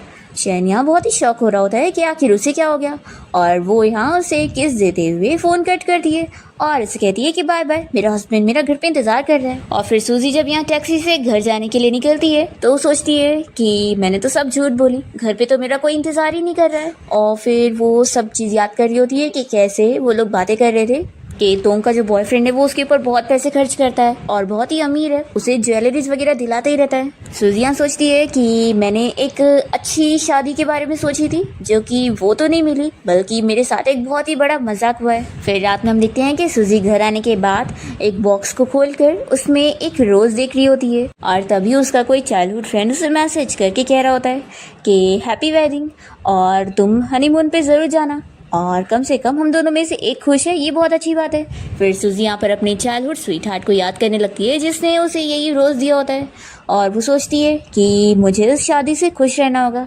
तभी तो फिर वो भी खुश रहेगा। फिर नेक्स्ट डे हम देखते हैं कि सूजी यहाँ घर पर नहीं होती है, वो हॉस्पिटल में अपना काम करने गई होती है और तभी उसके रूम में यहाँ तोंग आ जाती है और उसका सामान निकाल कर फेंकने लग जाती है। तभी यहाँ पर शेन पहुँच जाता है और उसे चिल्लाता है कि ये क्या चल रहा है। तो वो कहती है कि तुमने तो कहा कि तुम उससे प्यार नहीं करोगे तो फिर आखिर तुमने उसके साथ नाइट क्यों स्पेंड करे। और फिर वो ये रेड रोज निकाल कर गुस्सा करने लगती है कि ज़रूर इसको तुमने ही उसे दिया होगा ना और फिर वो इसके ऊपर पैर रखने लगती है। तो कहता है कि ये सारी हरकतें करना बंद करो नहीं तो फिर मैं तुम्हें कभी कांटेक्ट नहीं करूँगा। तो फिर ये कहती है कि नहीं मेरे साथ ऐसा मत करना, मैंने ये सब इसलिए की क्योंकि मैं जेलस हो गई थी, आखिर मैं तुमसे इतना प्यार जो करती हूँ। शेन कहता है कि सॉरी तो मुझे तुम्हें कहना चाहिए तो मैं तुम्हें कंपेंसेशन दे दूँगा। तो ये कह रही है कि मुझे कंपेंसेशन नहीं चाहिए, तुम बस मुझे छोड़कर मत जाओ। तो फिर ये से अपना हाथ छुड़ाता है और कहता है कि अब जाओ यहाँ से। तो फिर तोंग कहती है कि तुम बस मुझसे गुस्सा मत होना और ये कहकर वो चली जाती है। और फिर शेन इस रोज़ को उठाता है और उसकी सारी चीज़ें रख देता है और इसके बाद फिर वो घर के बाहर सूजी का इंतज़ार कर रहा होता है। जैसे ही सूजी यहाँ पहुँचती है तो फिर ये उसका हाथ पकड़ के उसे कहता है कि हम वीकेंड पर बाहर घूमने चलेंगे और मेरे फ्रेंड्स के साथ हम लोग स्विमिंग करने जाएंगे। तो सूजी ये सोचती है कि आखिर इसने अचानक से मुझे घूमने चलने का कैसे पूछ लिया। फिर वो इसे हाँ बोल देती है और फिर सूजी जब अपने रूम में आती है तो अपने रूम का ऐसा बिखरा हुआ हाल देखकर वो शॉक हो जाती है और जल्दी से फिर वो उस बॉक्स को खोलती है जिसमें वो प्लास्टिक का रोज़ रखा था। वो उसे देखने लगती है कि वो कैसे ख़राब हो गया है। तो ये कहता है कि मेरे से गलती से ही ख़राब हुआ है, मैं तुम्हारे लिए एक दूसरा ला दूंगा। तो सूजी इसे कुछ नहीं कहती और वो चुपचाप जाकर उस रोज़ को ठीक करने लग जाती है और शैन बस उसे खड़ा देख रहा होता है और वो पूछता है कि इसे तुम्हें किसने दिया। तो इसका ये जवाब नहीं देती और कहती है कि अब मैं कुकिंग करने जा रही हूँ। फिर वो जब वेजिटेबल्स कट करने लगती है तो शैन कहता है कि चलो हम लोग बाहर डिनर करने चलते हैं। सूजी मना करती है कि बार बार बाहर का खाना नहीं खाना चाहिए, घर का खाना हेल्दी होता है। फिर रात में शैन सूजी के रूम में जाने का सोचता है पर फिर इसे पता लगता है कि उसने रूम अंदर से लॉक कर दिया है। तो ये सोचता है कि क्या उसने जानबूझ के करी होगी। फिर नेक्स्ट मॉर्निंग सूजी रेडी होकर बाहर निकलती है। तभी शैन उससे पूछने लगता है कि रात में तुमने दरवाजे को लॉक करी थी। तो ये मन में सोचती है कि पहले तो इसे मेरे साथ नहीं सोना था और ये खुद मुझसे बच रहा था और अब इसे इस बात से प्रॉब्लम हो रही है। फिर वो कहती है कि शायद मुझे अकेले रहने की आदत हो गई ना, इसलिए मैंने लॉक कर ली होंगी, मुझे खुद नहीं पता चला। और फिर शैन सूजी को अपने साथ स्विमिंग के लिए लेकर जाता है जहाँ पर वो अपने फ्रेंड से भी मिलता है। फिर सूजी जैसे यहाँ स्विम सूट में पहुँचती है तो शैन उसे फिर देखती रह जाता है और फिर उसके फ्रेंड से वो बात करने के बाद सूजी को यहाँ हक करने लगता है और कहता है कि वो बहुत ही अच्छी लग रही है। तो कहती है कि जाओ अब तुम अपना काम कर लो। फिर शैन अपने फ्रेंड से बात करने चला जाता है और सूजी उसके फ्रेंड की वाइफ के साथ यहाँ पे रेस्ट कर रही होती है। तभी ये लड़की यहाँ पर सूजी से कहती है कि मैंने एक्सपेक्ट नहीं करी थी कि शैन तुम जैसी ऐसी नॉर्मल लड़की से शादी करेगा, क्योंकि जिस तरीके से उसकी मॉम है वो तुम्हें अपनी डॉटर इन लॉ कैसे बना ली, ये मुझे काफ़ी शौक लग रहा है। तो सूजी बताती है कि मैंने अभी तक शैन की मॉम को देखी नहीं हूँ और ना उनसे मिली हूँ। तो फिर ये लड़की तो शौक होती है और सूजी उसे बताने लगती है कि शैन की मॉम बीमार थी तो इसलिए वो हमारी वेडिंग में नहीं आई, लेकिन मुझे पता नहीं कि उन्हें क्या बीमारी है। तो फिर ये लड़की कहती है कि फिर वो तुम्हें मिलने के बाद पता ही लग जाएगा। फिर वो लड़की तो यहाँ स्विमिंग करने चली जाती है और सूजी कहती है कि नहीं मैं यहीं पर रेस्ट करूँगी। फिर इतने में इसके पास शैन का फ्रेंड जियांग आ जाता है और वो उसे कहने लगता है कि शैन जैसे बंदे के साथ तुमने शादी क्यों करी, देखो तुम्हें उसके साथ नहीं रहना चाहिए और तुम्हें उससे जल्द से जल्द डिवोर्स ले लेना चाहिए, ये तुम्हारे लिए सही होगा। तो सूजी जियांग से पूछती है कि क्या तुम सच में शैन के फ्रेंड हो। तो फिर ये कहता है कि क्या तुम टोंग को जानती हो। ये कहती है कि हाँ जानती हूँ। तो फिर ये शौक होता है कि जब तुम उसके और टोंग के बारे में जानती हो तो भी तुमने उसके साथ शादी क्यों करी।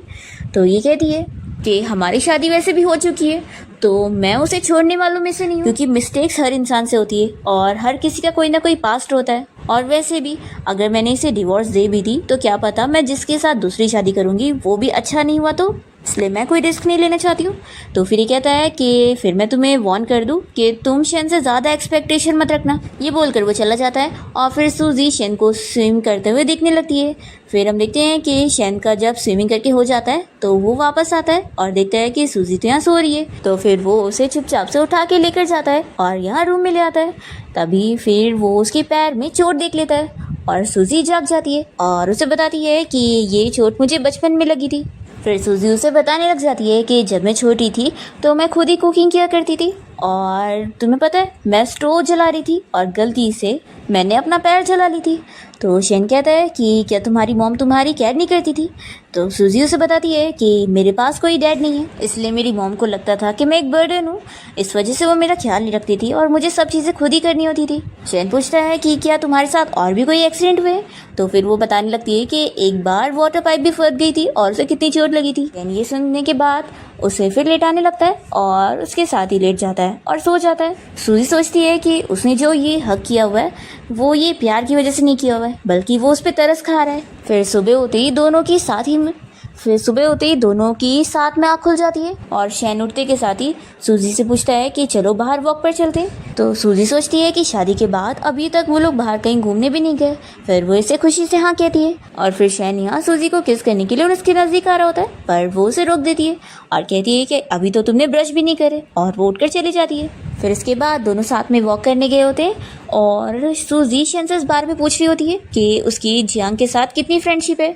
तो फिर ये कहने लगता है कि कुछ खास नहीं, उल्टा हम दोनों एक बड़े प्रोजेक्ट के लिए कंपटीशन कर रहे हैं। तो सूजी ये सुनने के बाद सोचती है कि अच्छा, अब मुझे समझ आया कि वो हम दोनों की शादी क्यों खराब करना चाह रहा था, अपने फ़ायदे के लिए। फिर वो इसे हक करके कहने लगती है कि तुम तो बहुत ही खुश होंगे ना कि मेरी जैसी नर्स के साथ शादी करके तुम्हारा बिजनेस अब और अच्छा चल रहा है। तो शेन कहता है कि हाँ बिल्कुल। तभी हम देखते हैं कि शेन का वो फ्रेंड जियांग इन लोग को छुप कर देख रहा होता है और वो तोंग को कॉल लगाकर उससे बात करता है कि उन दोनों के बीच में चीज़ें खराब होने के बजाय बल्कि और बन गई है। तो इस सुनते के साथ ही तोंग इसे चिल्लाती है कि तुम तो किसी काम के नहीं हो। और फिर नेक्स्ट सीन में शेन सूजी के साथ कार से जब जा रहा होता है तो वो उसे बताता है कि आज मैं अपने फ्रेंड के साथ डिनर पे जाने वाला हूँ, तो हम दोनों साथ में डिनर नहीं करेंगे। सूजी कहती है कि ठीक है। तो फिर ये कहता है कि क्या तुम जानना नहीं चाहोगी कि मेरी वो फ्रेंड कौन है। तो फिर ये कहती है कि क्या वो कोई ब्यूटीफुल लड़की है। देखो फिर तुम्हें तो सबसे ज़्यादा इसके लिए डरना चाहिए कि मेरे हॉस्पिटल में भी बहुत सारे हैंडसम लड़के। शेन कहता है कि तुम ऐसा कुछ नहीं कर सकती। सूजी कहती है कि वो तो ऑफ कोर्स नहीं करूँगी। तभी इतने में शेन के फ़ोन पर तोंग की कॉल आ रही होती है, तो ये उसका कॉल कट करता है।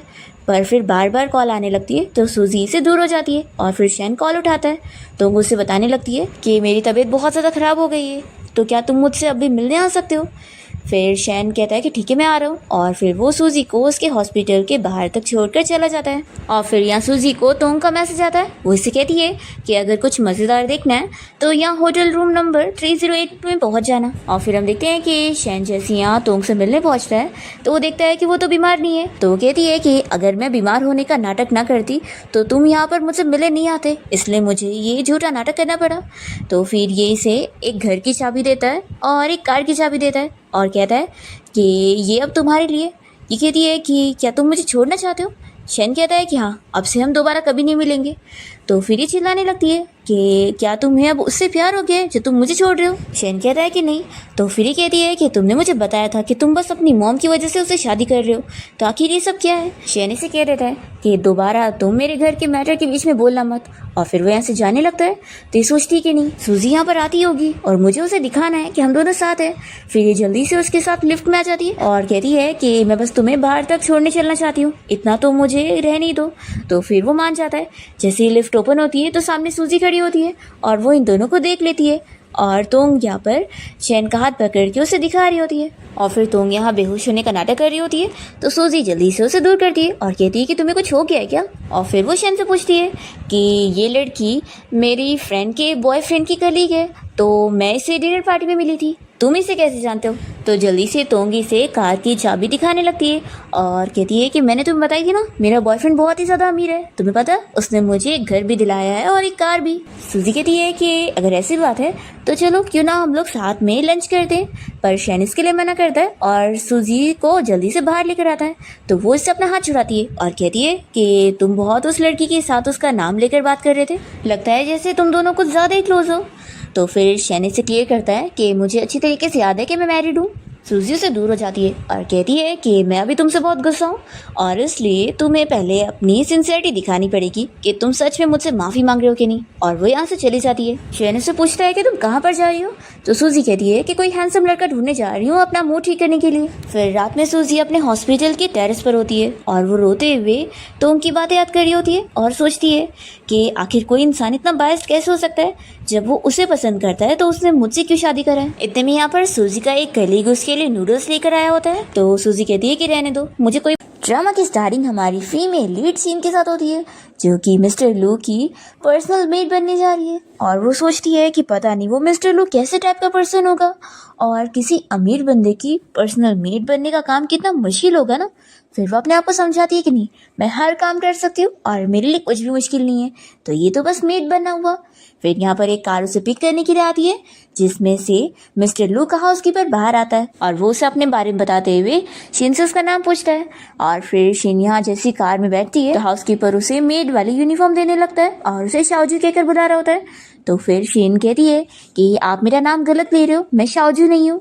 तो हाउसकीपर उसे समझाता है कि अब से उसका इस जॉब के टाइम पर यही नाम रहेगा क्योंकि मिस्टर लू हर नैनी का अलग अलग नेम रखते हैं, तो अब इसका ये है। तो शिन को मानना ही पड़ता है और उसके साथ उसकी आईडी में भी यही नेम लिखा होता है। फिर हाउसकीपर उसे मिस्टर लू की एक फाइल देता है जिसमें उनके बारे में सारी हैबिट्स और पसंद की और नापसंद की चीज़ें लिखी है और अब उसे ये सारी पढ़नी है। तो ये देखकर शीन काफ़ी शॉक हो रही होती है। अब शीन तो पहले ही डर रही होती है कि पता नहीं वो ये काम कैसे करेगी। फिर हाउसकीपर जैसे उसे देखने लगता है तो फिर वो कहती है कि मैं कर लूँगी।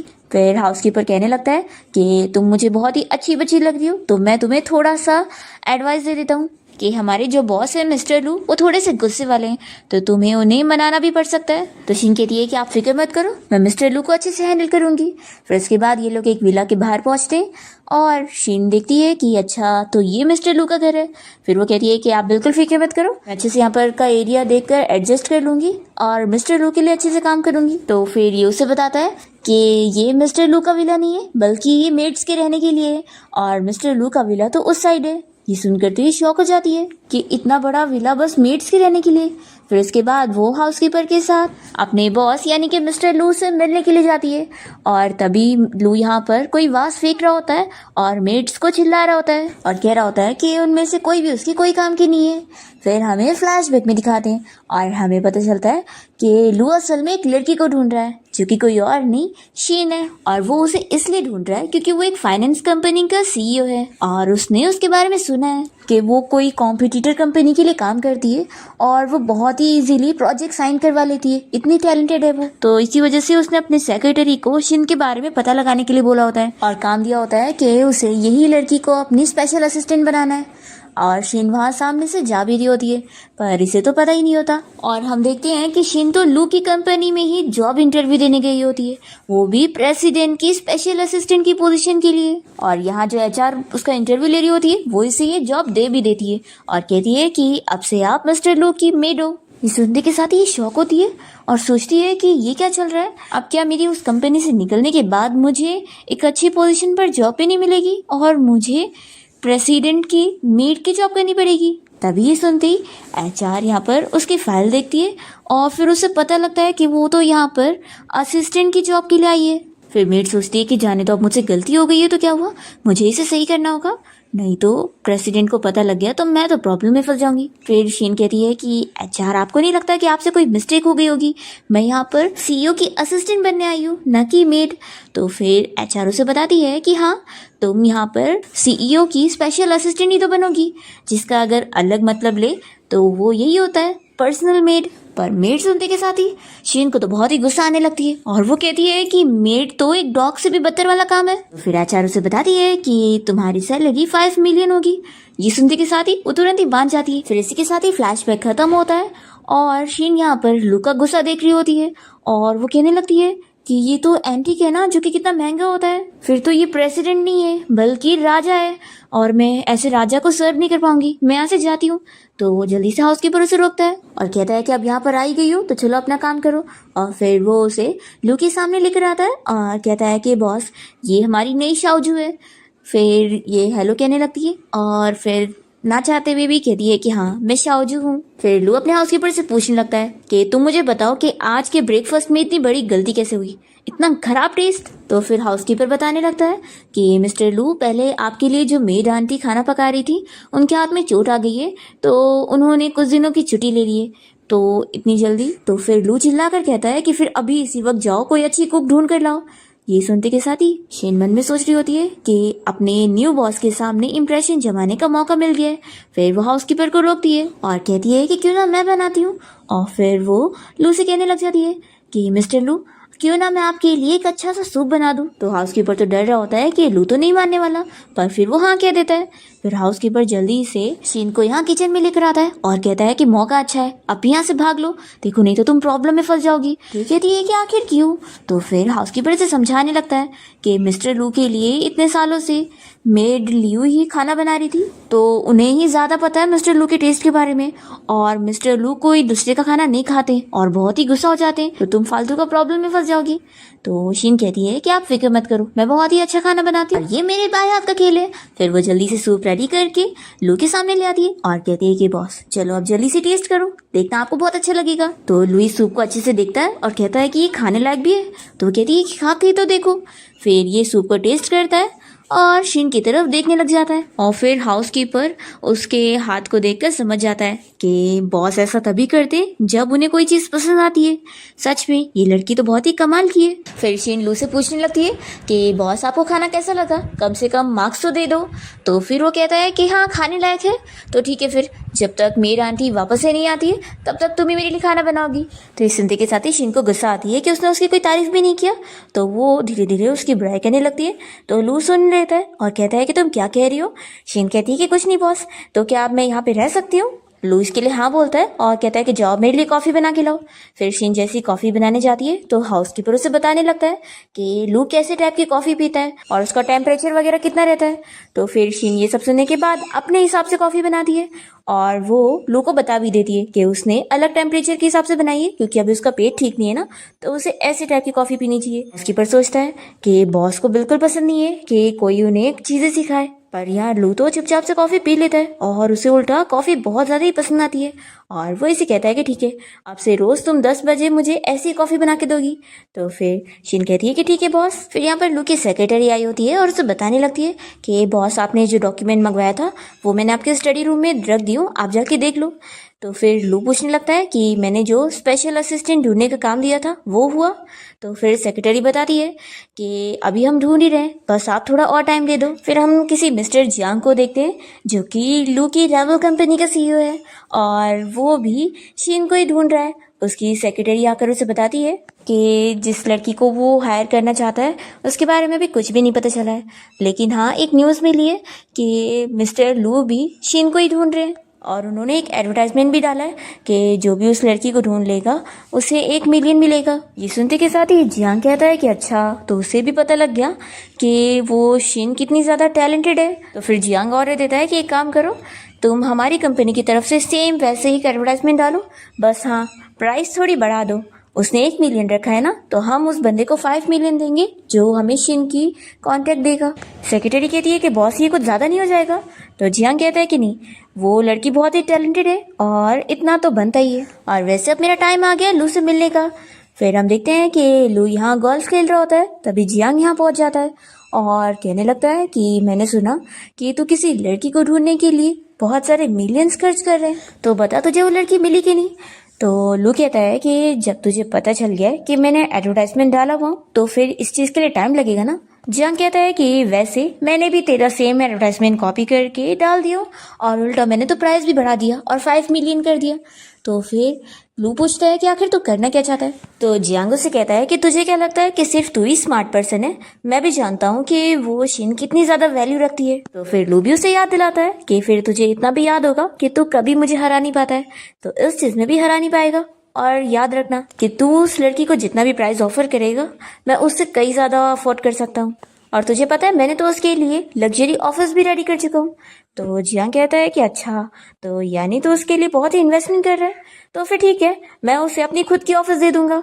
और मैं कह रहा हूँ कि मैं शीन को तुझसे जीत के रहूंगा, और सिर्फ इतना ही नहीं, मुझे चाहे जो रिसोर्सेज यूज करना पड़ जाए उस शीन को लाने के लिए मैं वो सब करूंगा, चाहे मुझे शेयर्स देना पड़े चाहे पैसे, और फिर शीन को अपने अंडर में रख के मैं तुझे हरा दूंगा और तेरी फैमिली मेरे नीचे होंगे। ऐसा बोलकर फिर यहाँ से चला जाता है। और फिर लू यहाँ तुरंत ही ऑर्डर देने लगता है कि शीन को किसी भी हाल में उन्हें ढूंढना ही है, और दूसरी तरफ जियांग भी कॉल करके ऑर्डर दे रहा होता है कि किसी भी हाल में शीन को ढूंढना ही है। दूसरी तरफ हम देखते हैं कि शीन को यहाँ पर हाउसकीपर सारे काम वगैरह समझा रहा होता है और उसे बताता है कि उसे हर रोज सुबह सुबह ही मिस्टर लू को 8 बजे उठाना होगा और उसे याद दिलाना होगा कि 8:30 बजे उसकी कंपनी की मीटिंग है, और हर रोज मिस्टर लू को कुछ डॉक्यूमेंट साइन करने होते हैं, तो तुम्हें वो सॉर्ट आउट करके मिस्टर लू तक पहुंचाने और उन्हें साइन करवा के लेना है। इतने सारे काम सुनकर ये मन में सोच रही होती है कि कोई बात नहीं, मुझे अपने आप को कंट्रोल करना होगा, मैं ये काम कर सकती हूँ, आखिर मुझे इतने सारे पैसे जो मिल रहे हैं और साथ ही इतना अच्छा विला मिल रहा है रहने के लिए। फिर वो कहती है कि ठीक है, मैं काम समझ गई। फिर हाउसकीपर उसे बताता है कि वैसे कल मिस्टर लू हॉर्स राइडिंग करने गए थे और उनके पैर में चोट लग गई है, तो अब वो और भी चल नहीं पा रहे, तो थोड़ा वो और गुस्सा होने लग गए, तो अब तुम्हें आज उन्हें कंट्रोल करके सुबह उठाना होगा और थोड़ा केयरफुल रहना होगा। शीन सोचती है कि अगर उस मिस्टर लू का पैर टूट गया तो फिर बेचारा वो घोड़ा ठीक होगा कि नहीं। और फिर शीन लू को आवाज देने लग जाती है और कहती है कि मिस्टर लू उठ जाओ, सूरज अब उग भी चुका है। तभी लू अंदर से चिल्लाता है कि निकलो यहाँ से, तो फिर उसकी आवाज से डर जाती है और कहती है कि आपने तो कहा था कि ये बस थोड़ा सा और ज्यादा गुस्सा रहेगा, लेकिन ये तो कितना ज्यादा गुस्सा है। हाउसकीपर कहता है कि वो तो है। फिर शिन कहने लगती है कि क्या रूम में जाने का कोई रास्ता नहीं है जो हम लोग चुपके से रूम में चले जाए और फिर मिस्टर लू को उठा दे। तो फिर हाउसकीपर उसे बताता है कि एक्चुअली मेरे पास कार्ड है। तो ये कहती है कि तुमने पहले क्यों नहीं इस्तेमाल किया था। तो फिर ये बताता है कि वो मैं उसमें तुम्हारी पर्सनल सेफ्टी के लिए डर रहा था। शिन कहती है कि इसका क्या मतलब है। तो ये कहता है कि डरो मत, अगर कुछ हुआ भी तो इंश्योरेंस है ना, उससे तुम्हारा काम हो जाएगा। फिर शिन तो डर रही होती है। इसके बाद वो लू के रूम में जाने के बाद उसका पर्दा वगैरह खोल देती है और फिर जैसे उसकी तरफ देखती है तो सोचती है कि वैसे ये मिस्टर लू कितना भी गुस्सा वाला होगा, लेकिन हैंडसम तो बहुत है। फिर इतने में लू यहाँ सनलाइट पड़ने की वजह से जाग जाता है और उसे चिल्लाता है कि तुम्हें अंदर किसने आने दिया, और वो तुरंत ही ब्लैंकेट से अपना मुंह भी बंद कर लेता है। तो फिर ये उसे कहती है कि बॉस अभी 7:30 बज रहे हैं और अब आपके पास 1 घंटा है अपनी मीटिंग में जाने के लिए, तो उससे पहले ही आप उठ जाओ, आपको फ्रेश भी होना है और डॉक्यूमेंट्स भी साइन करने। तो मैंने डॉक्यूमेंट्स यहाँ आपके लिए रेडी कर दी हूँ और अब मैं आपके लिए ब्रेकफास्ट बनाने जा रही हूँ, और अगर आप अभी नहीं उठे तो फिर लेट हो जाएगा और ब्रेकफास्ट भी ठंडा हो जाएगा। तो ये गुस्से में उसे कहने लगता है कि क्या आप तुम मुझे सिखा रही हो कि मुझे क्या करना होगा क्या नहीं। तो ये जल्दी से उसका फोटोज लेने लग जाती है और फिर इसे दिखा रही है कि बॉस आप सुबह उठते ही बहुत ही हैंडसम लगते हैं, तो अगर आप अभी मेरी बात नहीं सुनेंगे तो फिर मैं इन फोटोज़ को लीक कर दूंगी, सभी लोग देख लेंगे कि आप सुबह सुबह कितने हैंडसम लग रहे थे। तो फिर ये सुनते के साथ ही लू से अपनी तरफ खींचता है और कहता है कि अगर तुमने इन फोटोज़ को लीक करने की सोची भी ना तो मैं तुम्हें यहीं पर ही मार दूंगा। तभी इतने में हाउसकीपर ये सब देख रहा होता है और वो सीटी बजाने लगता है। तो उसे देखकर दोनों जल्दी से दूर होते हैं और लू गुस्से में शीन की तरफ पिलो फेंक कर उसे चिल्ला रहा होता है। तो हाउसकीपर देखता है कि बॉस ने जानबूझ के उसे हिट नहीं करे, तो फिर यानी कि ये लड़की कितनी भी रूड हो लेकिन इसका तरीका बहुत ही अच्छा है। शीन कहती है कि बॉस देखो अभी आप पूरी तरीके से उठ चुके हो, तो चलो जल्दी से फ्रेश हो जाओ, मैं आपके लिए बहुत ही टेस्टी सा ब्रेकफास्ट बनाने जा रही हूँ। फिर शीन की बातों से हाउसकीपर सोचता है कि ये लड़की तो बॉस को एकदम बच्चे की तरह ट्रीट कर रही है और कैसे टोन बात कर रही है। फिर यहाँ लू तो शीन की बातों में आ जाता है और उसे कहता है कि ठीक है मैं फ्रेश होता हूँ और जब तक मेरा ब्रेकफास्ट टेबल पे रेडी होना चाहिए। तो ये कहती है कि ठीक है बॉस, और फिर शीन यहाँ से जाते हुए कहने लगती है कि अच्छा हुआ मैंने चाइल्ड साइकोलॉजी पढ़ी थी, क्योंकि एक मैन का माइंड बच्चे की तरह होता है, इसलिए मैंने अब ये इजीली हैंडल कर ली। फिर लू जब ब्रेकफास्ट कर लेता है तो शीन उसके लिए एक स्टिक लेकर पहुंचती है और पूछती है कि बॉस आपको ब्रेकफास्ट कैसा लगा। तो उसे अपने पास आने के लिए कहता है और फिर स्टिक पकड़ के उसे कहता है कि तुम मुझे अब स्टडी रूम में लेके चलो। शीन सोचती है कि जरूर इसने बहुत ही बुरे बुरे काम करा होगा तभी आज ये रिसेबल हो गया है। फिर वो उसे उठा के कैसे कैसे करके उसके स्टडी रूम तक उसे पहुंचाती है और थक जाती है और कहती है कि बॉस अब आप अपना काम करो, मैं आपको डिस्टर्ब नहीं करूंगी और मैं जा रही हूँ। तो लू उसे रुकने के लिए बोलता है। तो फिर शिन कहती है कि बॉस अब फिर से कुछ नया काम है। लू कहता है कि इन फाइल्स को तुमने सॉर्ट आउट करी हो तो इसलिए तुम्हें अब यहीं पर रहना पड़ेगा, क्योंकि अगर मुझे कुछ भी क्वेश्चंस होंगे तो फिर तुम मुझे उसका जवाब दोगी। और फिर लू अपनी लाइव मीटिंग चालू करता है जिसमें उसका मैनेजर उसे बताता है कि उसकी ये इंपॉर्टेंट मीटिंग किसी दुबई की क्लाइंट से होने जा रही है जिसका नाम मिस्टर जैन है और ये लाइव मीटिंग अरबिक में रहेगी। तो शीन ये सुन लेती है। तो फिर ये इसे पूछता है कि क्या तुम्हें अरबिक आती है। शीन सोचती है कि इसे क्या पता, मैंने तो अरबिक लैंग्वेज में अवार्ड जीती हुई हूँ। फिर वो इसे कहती है कि थोड़ी सी।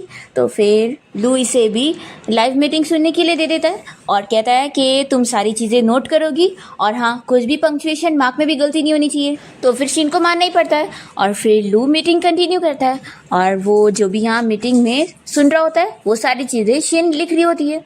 और फिर मीटिंग क्लोज करने के बाद वो उसे पूछता है कि बताओ आखिर वो क्या बात कर रहा था। तो फिर शीनी से सब कुछ बताती है कि दुबई वाला जो क्लाइंट था वो उसे बता रहा था कि वो उसके साथ जो प्रोजेक्ट कर रहा है उसमें वो लोग सप्लाई करने में इतना टाइम लगा रहे हैं, अगर ऐसे ही चलता रहा तो वो ये प्रोजेक्ट को बंद कर देगा और किसी और कंपनी के साथ कंटिन्यू करेगा। और फिर शीन कहती है कि बॉस आपको नहीं लगता कि वो जो कह रहा था वो काफ़ी चीज़ डिफरेंट है और आपको तो पता ही नहीं चला कि ये सारी बातें हो गई। फिर लू को गुस्सा आती है कि उसकी कंपनी में ठीक से काम नहीं चल रहा है, जब वो इधर है इसलिए वो लोग कुछ और ही कर रहे हैं। फिर ये तुरंत ही इस बारे में अपनी सेक्रेटरी को कॉल करके बात करता है और ये भी कहता है कि वो अभी मेन ऑफिस जाने वाला है। शीन तो मन ही मन बहुत ही खुश हो जाती है कि अब वो यहाँ से बाहर जाएगा तो कम से कम थोड़ा तो इसे छुटकारा मिलेगा। और फिर वो एक्टिंग करते हुए कहने लगती है कि बॉस अब आप बाहर जा रहे हो तो मुझे तो कितना बुरा लगेगा ना, हम अब थोड़ा टाइम के लिए दूर रहेंगे। तो फिर लू कहता है कि नहीं तुम भी मेरे साथ चलोगी। तो ये कहती है कि बॉस आप क्या मजाक कर रहे हैं, मैं आपकी असिस्टेंट थोड़ी ना हूँ, मैं आपकी मेड हूँ। तो फिर ये कहता है कि मैं तुम्हें आधे घंटे का टाइम दे रहा हूँ, हम आधे घंटे बाद ही निकलेंगे। फिर शीन को मानना पड़ता है और वो रेडी होने के लिए जाती है। तभी लू इस बारे में सोचने लगता है कि आखिर इस मेड को सब कुछ कैसे आता है। ये इतना अच्छा खाना भी बना लेती है और इसे सारी चीज़ें हैंडल भी करना आती है और साथ ही साथ अरबिक भी आती है।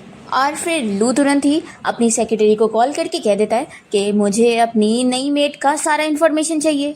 फिर यहाँ पर हम उस मैनेजर को देखते हैं जो कि इस बारे में सोच रहा होता है कि जब लू ने अपनी लाइव मीटिंग चालू किया था तो उसके पीछे जो उसकी मेड खड़ी थी वो बिल्कुल ऐसी ही लग रही थी जैसे कि वो शीन है। फिर ये जियांग की असिस्टेंट को कॉल करके इस बारे में बता देता है और फिर असिस्टेंट यहाँ पर जियांग को इस बारे में गुड न्यूज़ देती है कि शीन मिल गई है, वो असल में लू के घर पे मेड की जॉब कर रही है। तो जियांग को भी ये सुनकर शौक लगता है।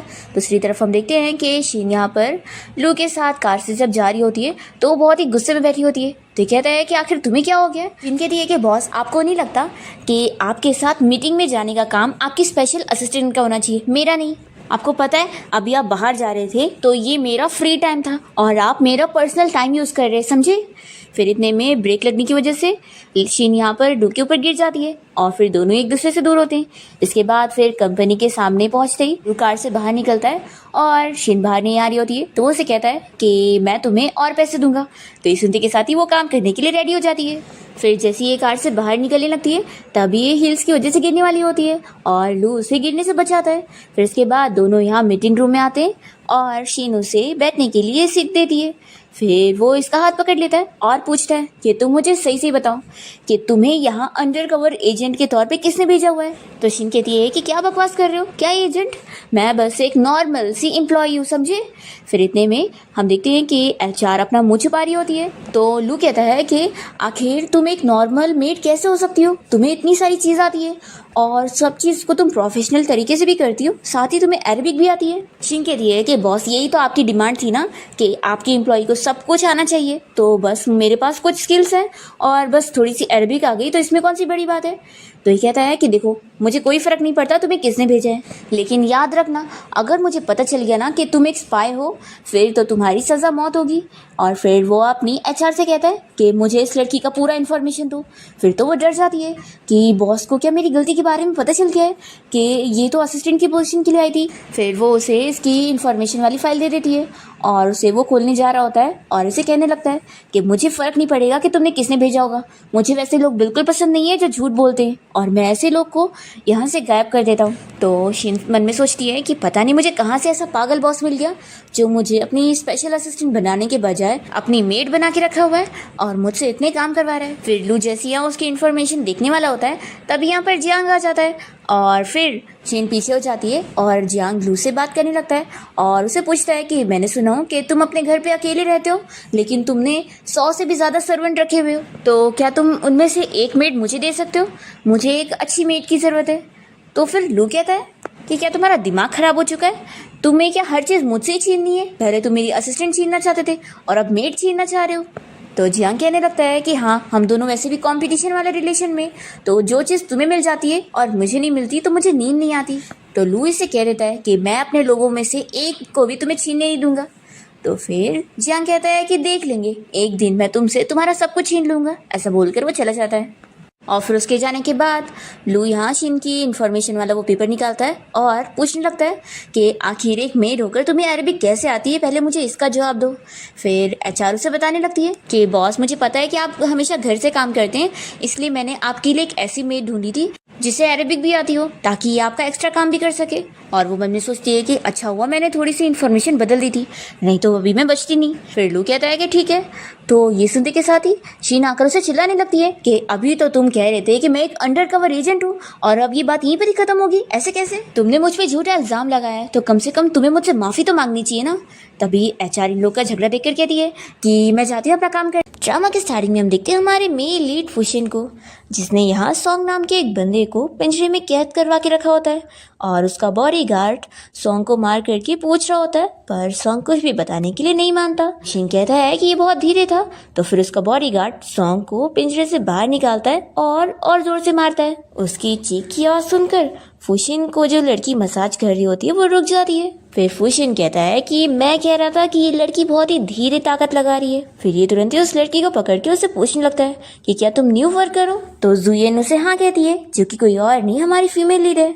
फिर फुशिन उसका शर्ट फाड़ देता है और कहता है कि अच्छा तो तुम यहाँ एक्स्ट्रा पैसे कमाने के लिए आई हो। और वो सॉन्ग के आग पे से पट्टी हटवाकर उसे ये दिखा रहा होता है।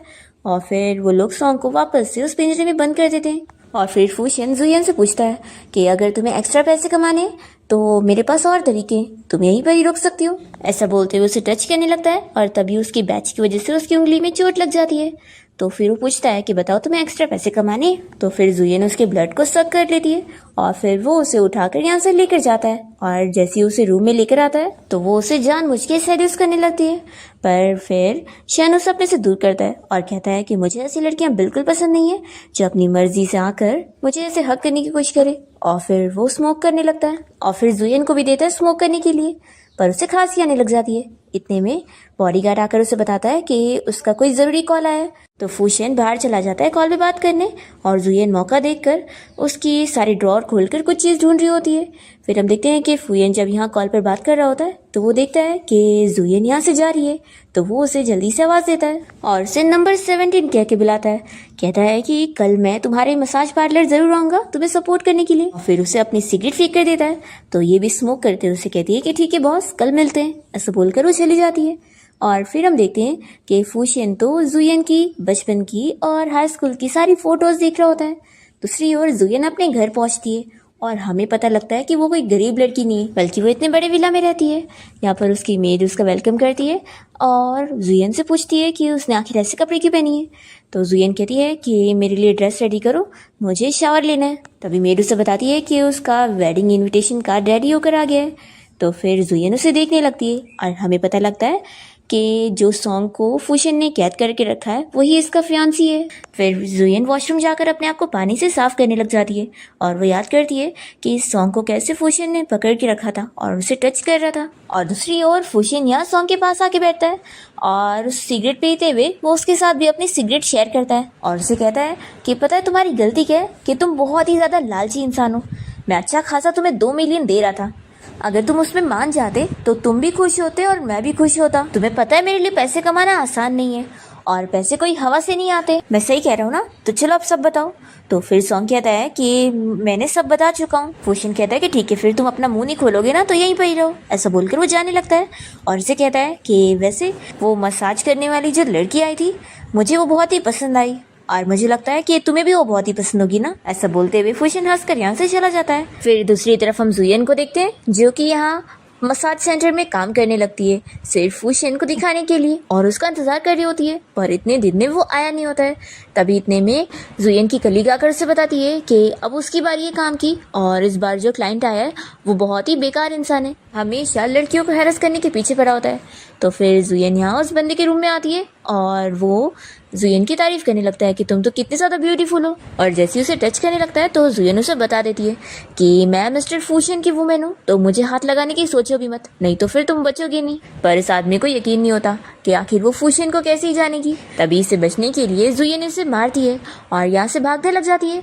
तो ये बंदा जल्दी से अपने बॉडी गार्ड्स को उसका पीछा करने बोलता है और फिर उसके गार्ड उसे पकड़ कर इसके कार में ले आते हैं। जुयन कहती है कि तुम्हें यकीन नहीं आ रहा ना कि मैं मिस्टर फूशन को जानती हूँ, तो रुको मैं अभी उन्हें कॉल करके तुम्हें दिखा देती हूँ। तो फिर ये मान जाता है कि ठीक है कॉल करके दिखाओ, मुझे तो बिल्कुल तुम्हारी बात पर यकीन नहीं है। तभी यहाँ पर जुयन कॉल लगाने लगती है पर वो कॉल उठाता ही नहीं। तो फिर ये बंदा कहता है कि देखा तुम झूठ कह रही थी। वो उसका शर्ट फाड़ने लगता है पर तभी इतने में फूशन कॉल उठा लेता है और जुयन कहती है कि तुमने कहा था कि तुम मुझे मिलने आओगे, तो आखिर तुम आए क्यों नहीं? मैं तुम्हारा बस वेट करती रह गई। पर फूशन की आवाज़ सुनकर भी इस आदमी को यकीन नहीं आता और वो जुयन से कहता है कि तुमने किसी भी बंदे को ढूंढ लियो मेरे सामने मिस्टर फूशन बनने का प्रिटेंड करवाने के लिए, अब तो मैं तुम्हें और नहीं छोड़ूंगा।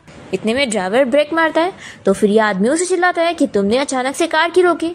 तो फिर वो बाहर इशारा करता है। हम देखते हैं कि बाहर बहुत सारे गार्ड्स निकल कर आते हैं और वो सभी अम्ब्रेला खोलकर खड़े हो जाते हैं और तभी फूशन यहाँ पर अपनी एंट्री मारता है और फिर जुयन जल्दी से कार से बाहर निकलती है और वो फूशन के पास आती है और वो उसे ऐसे हाल में देखकर जल्दी से उसे अपने कोट पहनाता है। फिर ये आदमी डर कर कहने लगता है कि मिस्टर फूशन मुझे नहीं पता था कि ये सच में आपकी वुमेन है। ये सुनकर फूशन खुश हो जाता है कि उसने इसे ये बताई कि वो उसकी वुमेन है। फिर ये आदमी तो माफी मांगे जा रहा होता है तो फूशन का बॉडीगार्ड उस आदमी को चिल्लाकर यहाँ से निकलने का बोलता है तो वो तुरंत ही अपनी कार लेकर यहाँ से भाग जाता है। फिर फूशन जुयन से कहता है कि तुमने ये सारी ट्रिक्स खेली मुझसे मिलने के लिए। जुयन उसे याद दिलाती है कि तुमने कहा था कि तुम नेक्स्ट डे मुझसे मिलने आओगे पर पूरा हफ्ता ही नहीं आए। शन पूछता है कि क्या तुम सच में मेरी वुमेन बनना चाहती हो? तो ये कहती है कि हाँ, तो फिर शैन इसका रीज़न पूछने लगता है। तो फिर जुयन उसे सारी नकली कहानी सुनाने लगती है कि मेरी लाइफ बहुत ही सैड चल रही है, मेरे एक स्टेप फादर है और मेरी मॉम है जो कि मुझसे बिल्कुल प्यार नहीं करती, और एक स्टेप सिस्टर है जो कि मेरे पीछे पड़ी रहती है, तो ये सारी चीज़ों से मुझे सिर्फ तुम ही बचा सकते हो। ऐसा बोलकर वो उसके पास आती है और पूछती है कि फिर अब बताओ मिस्टर फू, तो मुझे अपने घर लेके चलोगे?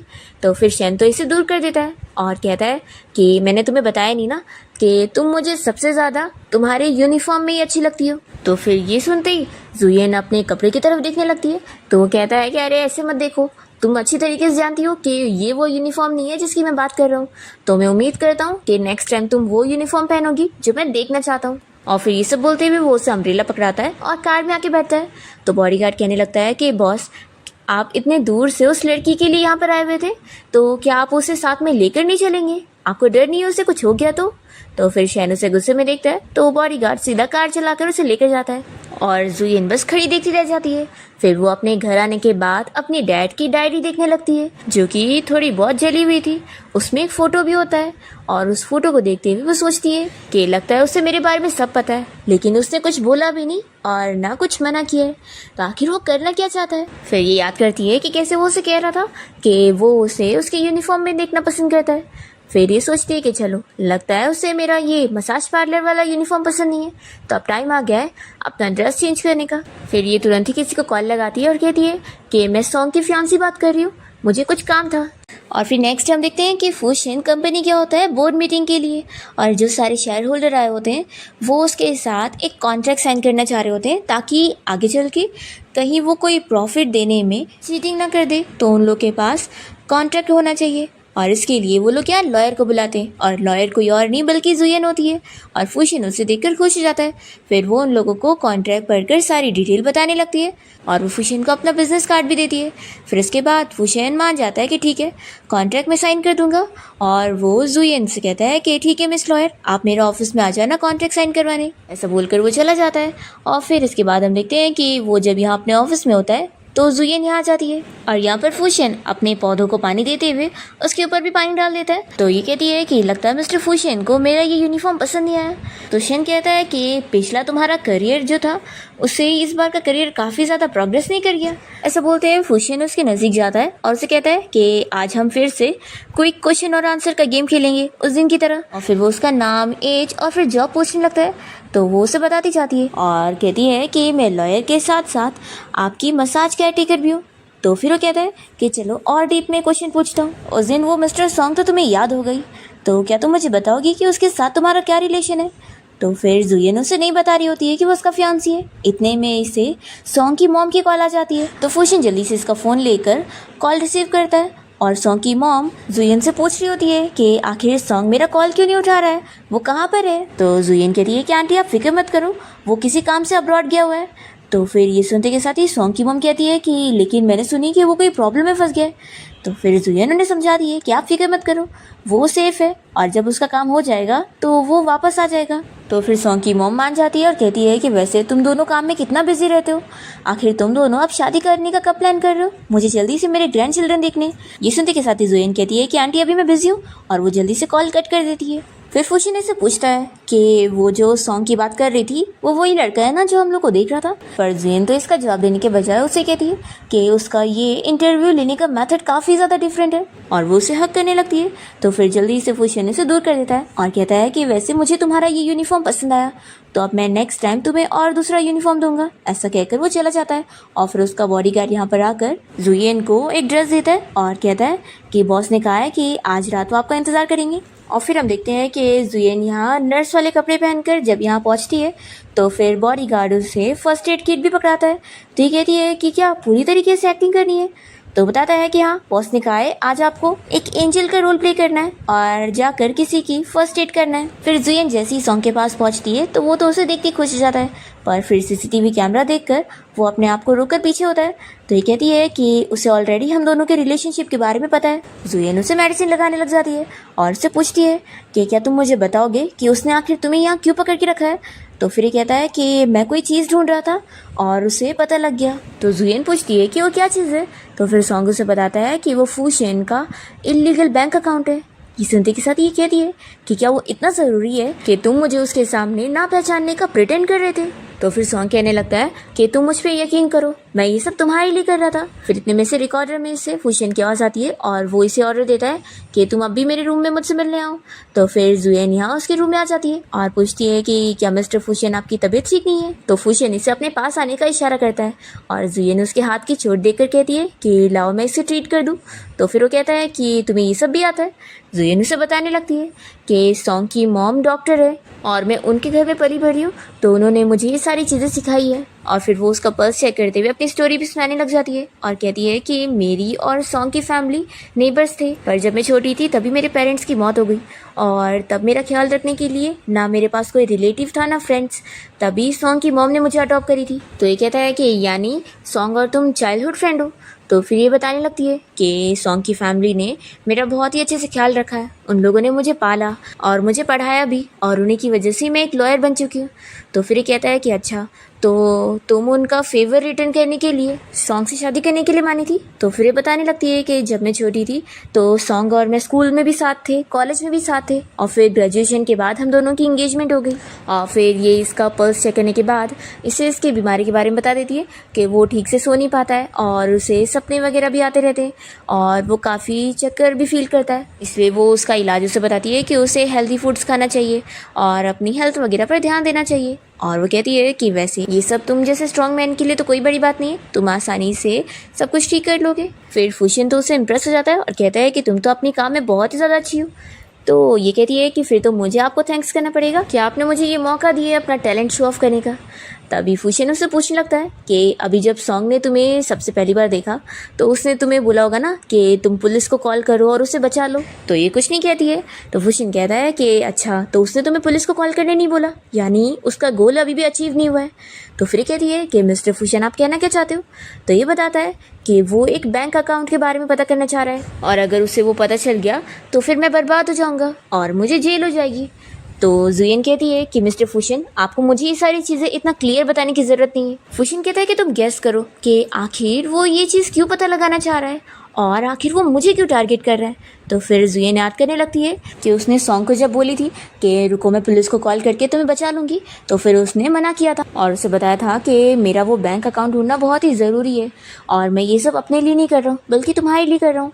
फिर यही सोचने के बाद जुएन इसे कहती है कि लेकिन वो बैंक अकाउंट वो ढूंढ नहीं पाया और उससे पहले तुमने उसे पकड़ लिए है ना।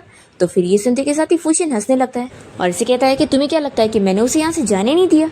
ऐसा नहीं है, बल्कि वो खुद यहाँ से नहीं गया और वो तुम्हारा इंतजार कर रहा था कि तुम उसे बचाने आओगी और वो खुद बैंक अकाउंट के बारे में पता नहीं लगा पाया, इसलिए वो तुम्हारा वेट कर रहा था कि तुम उसे बचाने के लिए ज़रूर उसे पता लगा कर बताओगी।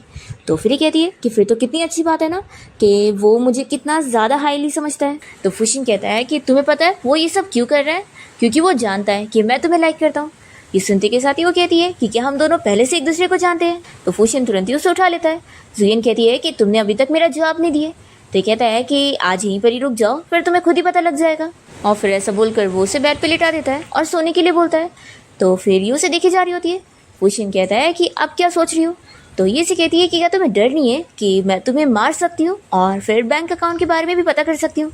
तो फुशियन इसे समझाता है कि इतना ज़्यादा सोचोगी तो नींद नहीं आएगी और फिर वो उसे लेटने के लिए बोलता है और कहता है कि रुको मैं तुम्हें बच्चे वाला गाना सुनाता हूँ। तो कहती है कि तुम्हें ये भी आता है। तो ये हंसकर कहता है कि आखिर मैं भी तो एक बार बच्चा था ना। और फिर वो उसे बच्चे वाला गाना सुनाने लगता है और जुएन सो जाती है और वो सपने में अपना बचपन याद करने लगती है।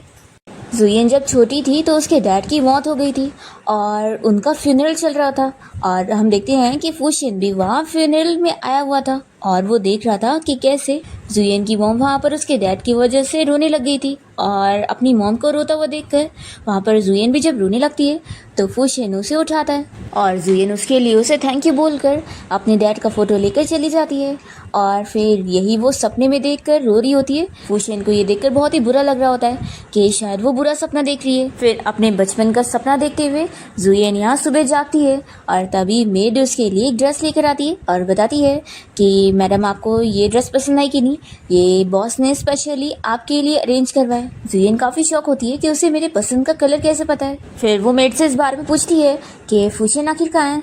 तो फिर मेड बताती है कि वो अभी घर पे नहीं है और वो ऑलरेडी सुबह ही चले गए। तो फिर इसके बाद फुशियन मेड को ब्रेकफास्ट रेडी करने के लिए बोलती है और वो यहाँ सॉन्ग से मिलने पहुँचती है उसके लिए ब्रेकफास्ट लेकर और उसे खिलाने लग जाती है। तो फिर वो उसे पूछता है कि फूशियन ने क्या कल रात तुम्हारे साथ कुछ किया। तो वो इसे बताती है कि उसने मुझे गाना सुनाया और जो तुम बैंक अकाउंट के बारे में मुझे पता करने के लिए बोल रहे थे उसे इस बारे में पहले से पता है। तो ये सुनकर ये डरने लगता है कि क्या वो अभी भी इन लोग की बातें सुन रहा होगा। तो ये कहती है कि डरो मत, उसने हमारी बातें नहीं सुना बल्कि सब कुछ गैस कर लिया और उसने मुझे बताया कि उसने तुम्हें जाने भी दिया था पर तुम खुद नहीं गए और तुम जानबूझ के मेरा वेट कर रहे थे कि मैं तुम्हें बचाने आऊँगी। तो फिर वो उसे कहता है कि मुझे ये चीज़ हमेशा से पता थी कि तुम अपने डैड की वजह से अपसेट रहती थी और सभी को लगता है कि तुम्हारे डैड फूशियन की फैमिली के साथ मिले हुए थे उनके गलत काम में, लेकिन मुझे बिलीव है कि तुम्हारे डैड ऐसे टाइप के नहीं थे और मुझे पता था कि तुम अपने डैड के बारे में सारा सच पता लगाना चाहती थी, इसलिए मैं तुम्हारी हेल्प कर रहा था और मैं इतना ही कुछ कर सकता हूँ। तो फिर ये कहती है कि आखिर तुमने मुझे इस बारे में पहले क्यों नहीं बताया। तो सॉन्ग कहता है कि मैं डर रहा था कि तुम मेरी फिक्र करोगी। तो फिर ये कहती है कि हम दोनों साथ बड़े हुए और मैं नहीं चाहती कि तुम मेरी वजह से कोई खतरे में पड़ो, तो मैं तुम्हें कोई प्रॉब्लम में नहीं डालूंगी। ऐसा बोलकर फिर वो खुद ही जाती है फूशियन के ऑफिस में और वहाँ पर वो चीज़ें ढूंढ रही होती है पर इससे कुछ भी क्लू नहीं मिलता है। फिर इसके बाद वो वापस से जब सॉन्ग से मिलने जाती है तो देखती है कि वो यहाँ पिंजरे में है ही नहीं। तभी मेड उसे बताती है कि वो सुबह यहाँ पे क्लीनिंग करने आई थी और यहाँ पर कोई भी नहीं था। फिर इतने में यहाँ बॉडीगार्ड आता है और उसे बताता है कि मिस्टर फूशियन ने उसे ऑलरेडी रिलीज़ कर चुके हैं। फिर इसके बाद ये इस बारे में पता करने के लिए कॉल लगाती है कि आखिर सॉन्ग घर पहुंचा कि नहीं और फिर वो उसकी मॉम से मिलने जाती है और उसकी मॉम टाइम देखते हुए कहने लगती है कि आखिर वो अभी तक आ क्यों नहीं रहा है और वो सॉन्ग के लिए परेशान हो रही होती है। तो फिर जुयन कहती है कि आप इंतज़ार करो, मैं आती हूँ। और फिर वो किचन में जाकर सॉन्ग को कॉल लगाने की कोशिश करती है पर उसका फ़ोन स्विच ऑफ बताता है। तो फिर ये कहती है कि आंटी मैं अभी बाहर से आती हूँ।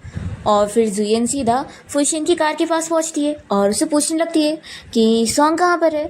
तो फिर उसका बॉडीगार्ड बताने लगता है कि मैंने बोला था ना कि मिस्टर फूशियन ने ऑलरेडी उसे जाने दे दिए। फिर ये बताती है कि लेकिन वो अभी तक घर नहीं आया। तो बॉडीगार्ड चिल्ला कर कहता है कि क्या फिर मिस्टर फूशियन उसे पर्सनली घर तक छोड़ने जाएंगे, उसके क्या हाथ पैर नहीं है। पर फिर यहाँ जुयन अभी भी फिक्र कर रही होती है तो फूशियन उससे कार में बैठने के लिए कहता है और उसे लेकर जाता है। दूसरी ओर हम देखते हैं कि सॉन्ग यहाँ पर फूशियन के शेयर होल्डर से मिलने यहाँ क्लब में आया होता है और हमें पता चलता है कि फूशियन के पास कैद रहने की तो इसकी सारी एक्टिंग थी। ये शेयर होल्डर मिस्टर जेनी से कहता है कि सच में तुम तो कितने ज़्यादा स्ट्रांग निकले और वैसे ये बताओ तुम्हें इस बारे में पता कैसे चला कि वो फूशियन तुम्हारी फियांसी में इंटरेस्टेड है। तो सॉन्ग कहता है कि ये बहुत ही लंबी कहानी है और वो इसे जुयन के डैड का जैसे नाम बताता है। तो फिर मिस्टर जेन कहने लगता है कि मैंने सुना था कि फिर तो ये मिस्टर शू जो था वो फूशियन के डैड के साथ काम करता था उनके लीगल बिजनेस में और फिर एक दिन फूशियन के डैड ने उसे फैक्ट्री में जला के मार दिया। तो फिर सॉन्ग कहने लगता है कि क्या आपको इस बारे में और पता है। तो फिर ये कहता है कि नहीं तो मैं तो अभी कंपनी में नया नया आया हूँ, मुझे कैसे पता होगा। सॉन्ग इसे अपना प्लान बताने लगता है कि हमें जो फूशियन के इलीगल बैंक अकाउंट के बारे में पता करना है उसके बारे में पता करने के लिए सिर्फ जुयन हमारी हेल्प कर सकती है क्योंकि सिर्फ वही इकलौती है जो फूशियन के क्लोज जा सकती है। तो मिस्टर जेन इसकी तारीफ करता है कि सच में तुम कितने ज़्यादा स्ट्रांग हो, तुम्हारा एम बहुत ही अच्छा है, तुमने पावर पाने के लिए अपनी फियांसी को भी सेक्रीफाइस कर दिए। तो सॉन्ग कहता है कि आखिर मैं बड़ी चीज़ को देखूंगा ना, वैसे भी लड़कियां तो हर जगह। और फिर यही सब बातें करके वो ड्रिंक कर रहा होता है और तभी हम देखते हैं कि सॉन्ग यहाँ फूशियन के साथ गेट पर खड़े होकर इन लोग की सारी बातें सुन लेती है और फिर उसके बाद वो अपसेट होकर बाहर आती है और फूशियन से पूछती है कि क्या तुम्हारे पास सिगरेट है। तो फिर ये उसे दे देता है और ये स्मोक करने के बाद उससे पूछती है कि तुम्हें यानी सब कुछ पहले से पता था ना और तुम बस देख रहे थे कि मैं कैसे फूल की तरह उसे बचाने में हेल्प कर रही हूँ। तभी फूशियन जल्दी से जुयन को जाने से रोकता है और उसे कहता है कि मैं तुम्हें इसी वक्त अपनी मॉम से मिलवाने के लिए लेकर चल रहा हूँ। और फिर वो उसे कार में बैठा कर सीधा अपने घर ले आता है और अपनी मॉम और डैड की फ़ोटो के सामने लाता है। तो फिर जुयन को पता लगता है कि तुम्हारी मॉम मर चुकी है। तो ये पूछती है कि क्या वो बीमार थी। तो ये बताता है कि नहीं, उन्होंने खुद की जान ले ली क्योंकि मैं प्रेसिडेंट बनना चाहता था तो मेरी मॉम को डर था कि मैं भी अपने डैड के जैसा बन जाऊंगा। ये सुनकर जुयन शॉक हो रही होती है। तो फिर वो कहता है कि अरे मैं मजाक कर रहा हूँ, वो बीमार थी और 6 महीने के अंदर ही वो चली गई। फिर फूशियन अपनी मॉम से जुयन को इंट्रोड्यूस कराने लगता है और कहता है कि मॉम देखो मैं अपने साथ जुयन को लेकर आया हूँ। और फिर वो उसका नाम, एज और प्रोफेशन भी बताने लगता है कि ये एक लॉयर है। और फिर वो उसके मॉम डैड के बारे में बताने लगता है कि जुयन की मॉम एक डॉक्टर थी और जुयन के डैड एक इंस्पेक्टर थे। ये सुनकर वो भी शॉक हो रही होती है कि इसे ये सब पता है। फूशियन यहाँ बहुत ही खुश होकर अपनी मॉम को बताने लगता है कि मॉम मैं इसे पसंद करता हूँ और मैं इससे शादी करना चाहता हूँ, तो आप हाँ कहेंगी ना। फिर वो इसे जवाब देता है कि मेरी मॉम हाँ बोल रही है। जुयन कुछ नहीं कह रही होती है तो फुशिन कहता है कि मैं जानता हूँ कि मैं तुम्हें ऐसी जगह पे प्रपोज कर रहा हूँ, लेकिन देखो अब मैंने तुम्हें अपने पेरेंट्स से मिलवाया ना, तो अब तुम्हारी बारी है कि तुम भी मुझे अपने पेरेंट्स से मिलवाओ। तो फिर ये बताने लगती है कि मेरे डैड की एशेस को तो नदी में डाल दिया गया था, और फिर मेरी मॉम ने भी मरने से पहले नोट लिख कर गई थी कि वो भी मेरे डैड के साथ ही जाना चाहती है, तो इस वजह से उनकी कोई ग्रेव नहीं है जहाँ पर मैं जा सकूँ। बस हाँ, मेरे पास अपने डैड की एक चीज़ है। फिर वो पर्स में से कुछ निकालने जा रही होती है तो फुशियन से कहती है कि डरो मत, मैं तुम्हें बंदूक से मारने वाली नहीं हूँ। फिर वो यहाँ अपने डैड की डायरी निकाल कर इसे दिखाती है और कहती है कि जब तक मेरे पास ये डायरी रहती है तब तक मुझे एहसास होता है कि मेरे पेरेंट्स मेरे साथ ही है, और जब मुझे उनसे बात करना होता है तो मैं इसे पढ़ लेती हूँ। फिर फुशिन इस डायरी को रखकर जुयन के मॉम डैड से बात करने लगता है और कहता है कि मैं जानता हूँ कि आप दोनों एक दूसरे को पहले से जानते थे, और कोइंसिडेंटली मैं आपकी बेटी जुयन को पसंद करता हूँ और मैं उसका ख्याल रखना चाहता हूँ और उसे शादी करना चाहता हूँ। और फिर वो अपने पास से एक जेड पेंडेंट निकालता है और इसे देते हुए कहने लगता है कि मैंने वेडिंग रिंग की तैयारी तो नहीं किया, लेकिन इसे तुम अपने पास रखो मेरा वेडिंग प्रपोजल के तौर पे। तो जुयन कहती है कि आधी रात को तुम मुझे यहाँ पर शादी के लिए प्रपोज करने आए थे और मुझे लगा था कि तुम मुझे कुछ और बताओगे। फुशिन कहता है कि मेरे पास और कुछ कहने के लिए नहीं है। तो ये कहती है कि तुम शुरू से जानते थे ना मैं कौन थी, और तुम सब जानते थे कि सोंगचुंग ने तुम्हें क्यों अप्रोच किया। तो फुशिन इसे बताता है कि वो खुद कुछ नहीं पता लगा पाया तो उसने चालाकी से तुम्हें मेरे पास भेज दिया, लेकिन उसने लिमिट क्रॉस कर दिया। उसे तुम्हें डायरेक्टली बता देना चाहिए था कि शायद तुम्हारे डैड की मौत का मेरे डैड से लेना देना है, तो तुम खुद यहाँ मुझे इन्वेस्टिगेट करने के लिए आ जाती। लेकिन उसने सबसे स्टूपिड तरीका आजमाया, और उसकी ये सारी हरकतों से ये प्रूव होता है कि वो तुमसे प्यार नहीं करता है और वो बस तुम्हारा यूज़ कर रहा है। तो ये कहती है कि वो मुझसे प्यार करता है कि नहीं करता, इसका ये मतलब नहीं है कि मैं अपने दुश्मन के बेटे से शादी करूंगी। इतने सालों से मेरे डैड के ऊपर झूठा इल्ज़ाम लगा हुआ था कि वो तुम्हारे डैड जैसे रिच बिजनेसमैन के साथ मिलकर इलीगल काम कर रहे थे, और उसके बाद मेरे डैड को चुप कराने के लिए उन्हें मार दिया गया, और उसके बाद मेरी मॉम की भी मौत हो गई, और अब ये सब के बाद तुम यहाँ पर आकर मुझे शादी के लिए प्रपोज कर रहे हो। तो तुम्हें क्या लगता है कि तुम पागल हो गई हो या मैं पागल हो गई हूँ? और फिर ये सब बोलकर जुयन रो रही होती है तो फुशिन उसके गाल पे किस करता है और कहता है कि मैंने सोचा था कि तुम उस बैंक अकाउंट के बारे में पता लगाना चाहोगी और अपने डैड के बारे में सारा सच जानना चाहोगी, तो इसके लिए तुम मुझसे शादी कर लो और मेरे साथ रहो। तो फिर जुयन इस पर कुछ नहीं कहती है, और दोनों जब कार से जा रहे होते हैं तो जुयन बीच रास्ते में कार रोकने के लिए बोलती है। बॉडीगार्ड कहता है कि ये सही रास्ता नहीं है कार रोकने के लिए, तो भी वो चिल्लाकर रोकने के लिए बोलती है। और फिर फुशिन से कहती है कि मैं तुम्हारी तरह पागल नहीं हूँ और मेरे पास कोई रीज़न नहीं है अपने डैड के खूनी के बेटे से शादी करने का। तो फुशिन कहता है कि मेरे डैड पर अभी सिर्फ शक गया है, और वैसे भी मेरे डैड तो उस वक्त कितने बीमार थे और उन्होंने टेंपल जाना शुरू कर दिए थे और सारे बुरे काम छोड़ दिए थे, तो मेरे डैड ये बिल्कुल नहीं कर सकते। तो जुयन इसे चिल्लाकर कहती है कि तुम पर भी तो शक है, और फिर वो उसका जेड पेंडेंट वापस करने लगती है। तो ये कहता है कि मैं एक बार दी हुई चीज़ वापस नहीं लेता हूँ, और क्या पता तुम बाद में अपना माइंड चेंज कर लो। तो फिर ये कुछ नहीं कहती और यहाँ से कार से निकल कर चली जाती है। और फिर जुयन जब अम्ब्रेला लेकर जा रही होती है तो फुशिन उसे देखते हुए छोटी वाली जुयन को याद करने लगता है, जो कि स्कूल टाइम पर जब ऐसे जाया करती थी तो स्कूल के कुछ लड़के उसे बुली करने लग जाया करते थे और उसे कहते थे कि उसके डैड बहुत ही बुरे इंसान थे, तभी तो फिर वो मर गए और उसकी मॉम भी इसी वजह से मर गई। जुयन उन्हें कह रही है कि मेरे डैड एक बहुत ही अच्छे इंसान थे और वो बहुत ही अच्छे ऑफिसर थे, पर ये सारे बच्चे जुयन पर बिलीव नहीं करते और उसे धक्का दे देते हैं। तभी इतने में यहाँ पर फुशिन आ जाता है, जो कि जुयन को पीछे से फॉलो कर रहा था उसे प्रोटेक्ट करने के लिए, और वो उन सारे लड़कों को डरा के भगाता है। और फिर जुयन उसे थैंक्स बोलकर चली जाती है। और फिर फुशिन यही सारी चीज़ें याद करते हुए जुयन को चुपके से धीरे धीरे फॉलो कर रहा होता है उसकी सेफ्टी के लिए। जुयन को फील हो जाता है कि वो पीछे आ रहा है, तो वो एक जगह पे रुक जाती है और फिर यहाँ से सीधा चली जाती है। तो फिर फुशिन उसे और फॉलो नहीं करता और वो देखता है कि उसकी आंखों में से आंसू आ रहे हैं। फिर जुयन जब घर पहुंचती है तो सोंग उसे देखकर खुश हो जाता है और कहता है कि फाइनली तुम घर आ गई, पर ये इसे कुछ नहीं बात करती और जाने लगती है।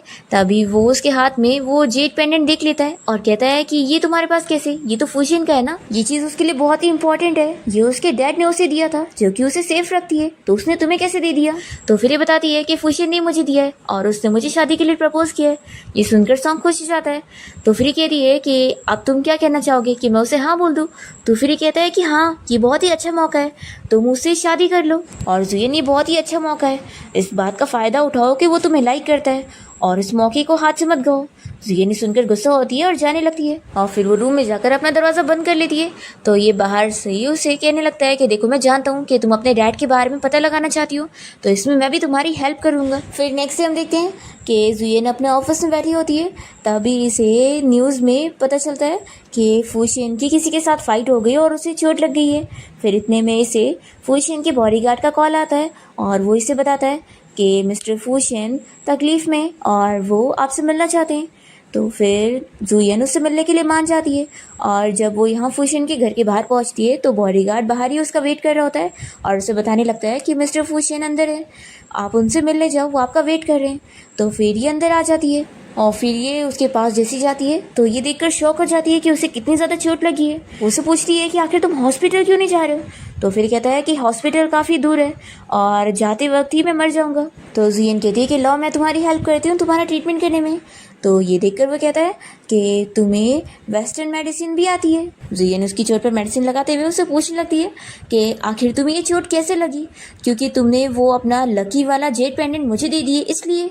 तो फूशियन इसे बताता है कि मेरी कंपनी ने एक लैंड खरीदे जहाँ के विलेजर्स को प्राइस बहुत ही कम लग रहा है, तो इसलिए वो लोग ट्रबल क्रिएट करने आ गए थे। तो ये पूछती है कि क्या वो विलेजर्स लोग इतने ख़राब है जो चाकू ये सब लेकर घूमते हैं? तो फिर ये कहता है, तो ये बताता है कि नहीं, उन विलेजर्स के नाम पर किसी ने फ़ायदा उठाया, मुझे मारने की कोशिश की है। फिर ये इसका फर्स्ट एड तो कर देती है और कहती है कि लेकिन स्टिचिंग के लिए तुम्हें हॉस्पिटल ही जाना चाहिए।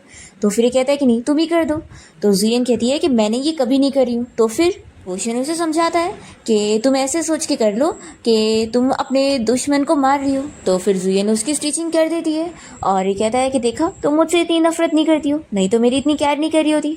फिर ये उसका बैंडेज कंप्लीट करने के बाद कहती है कि अब हो गया है। तभी फूशियन यहाँ जुयन को अचानक से पकड़ के उसे फोर्सली किस करने लग जाता है, तो ये उसे दूर करती है और उसकी चोट को जानबूझ के दबाकर फिर यहाँ से जाने लगती है। पर तभी वो देखती है कि वो बेहोश हो चुका है, तो ये डर जाती है कि कहीं वो मर तो नहीं गया। वो जल्दी से वापस आती है तो फूशियन जाग जाता है और कहता है कि तुम्हें क्या लगा था कि मैं मर गया हूँ, तुम कितना डर रही हो? और वो फिर से गुस्से में जाने लगती है। तो ये उसे अपने पास करता है और पूछता है कि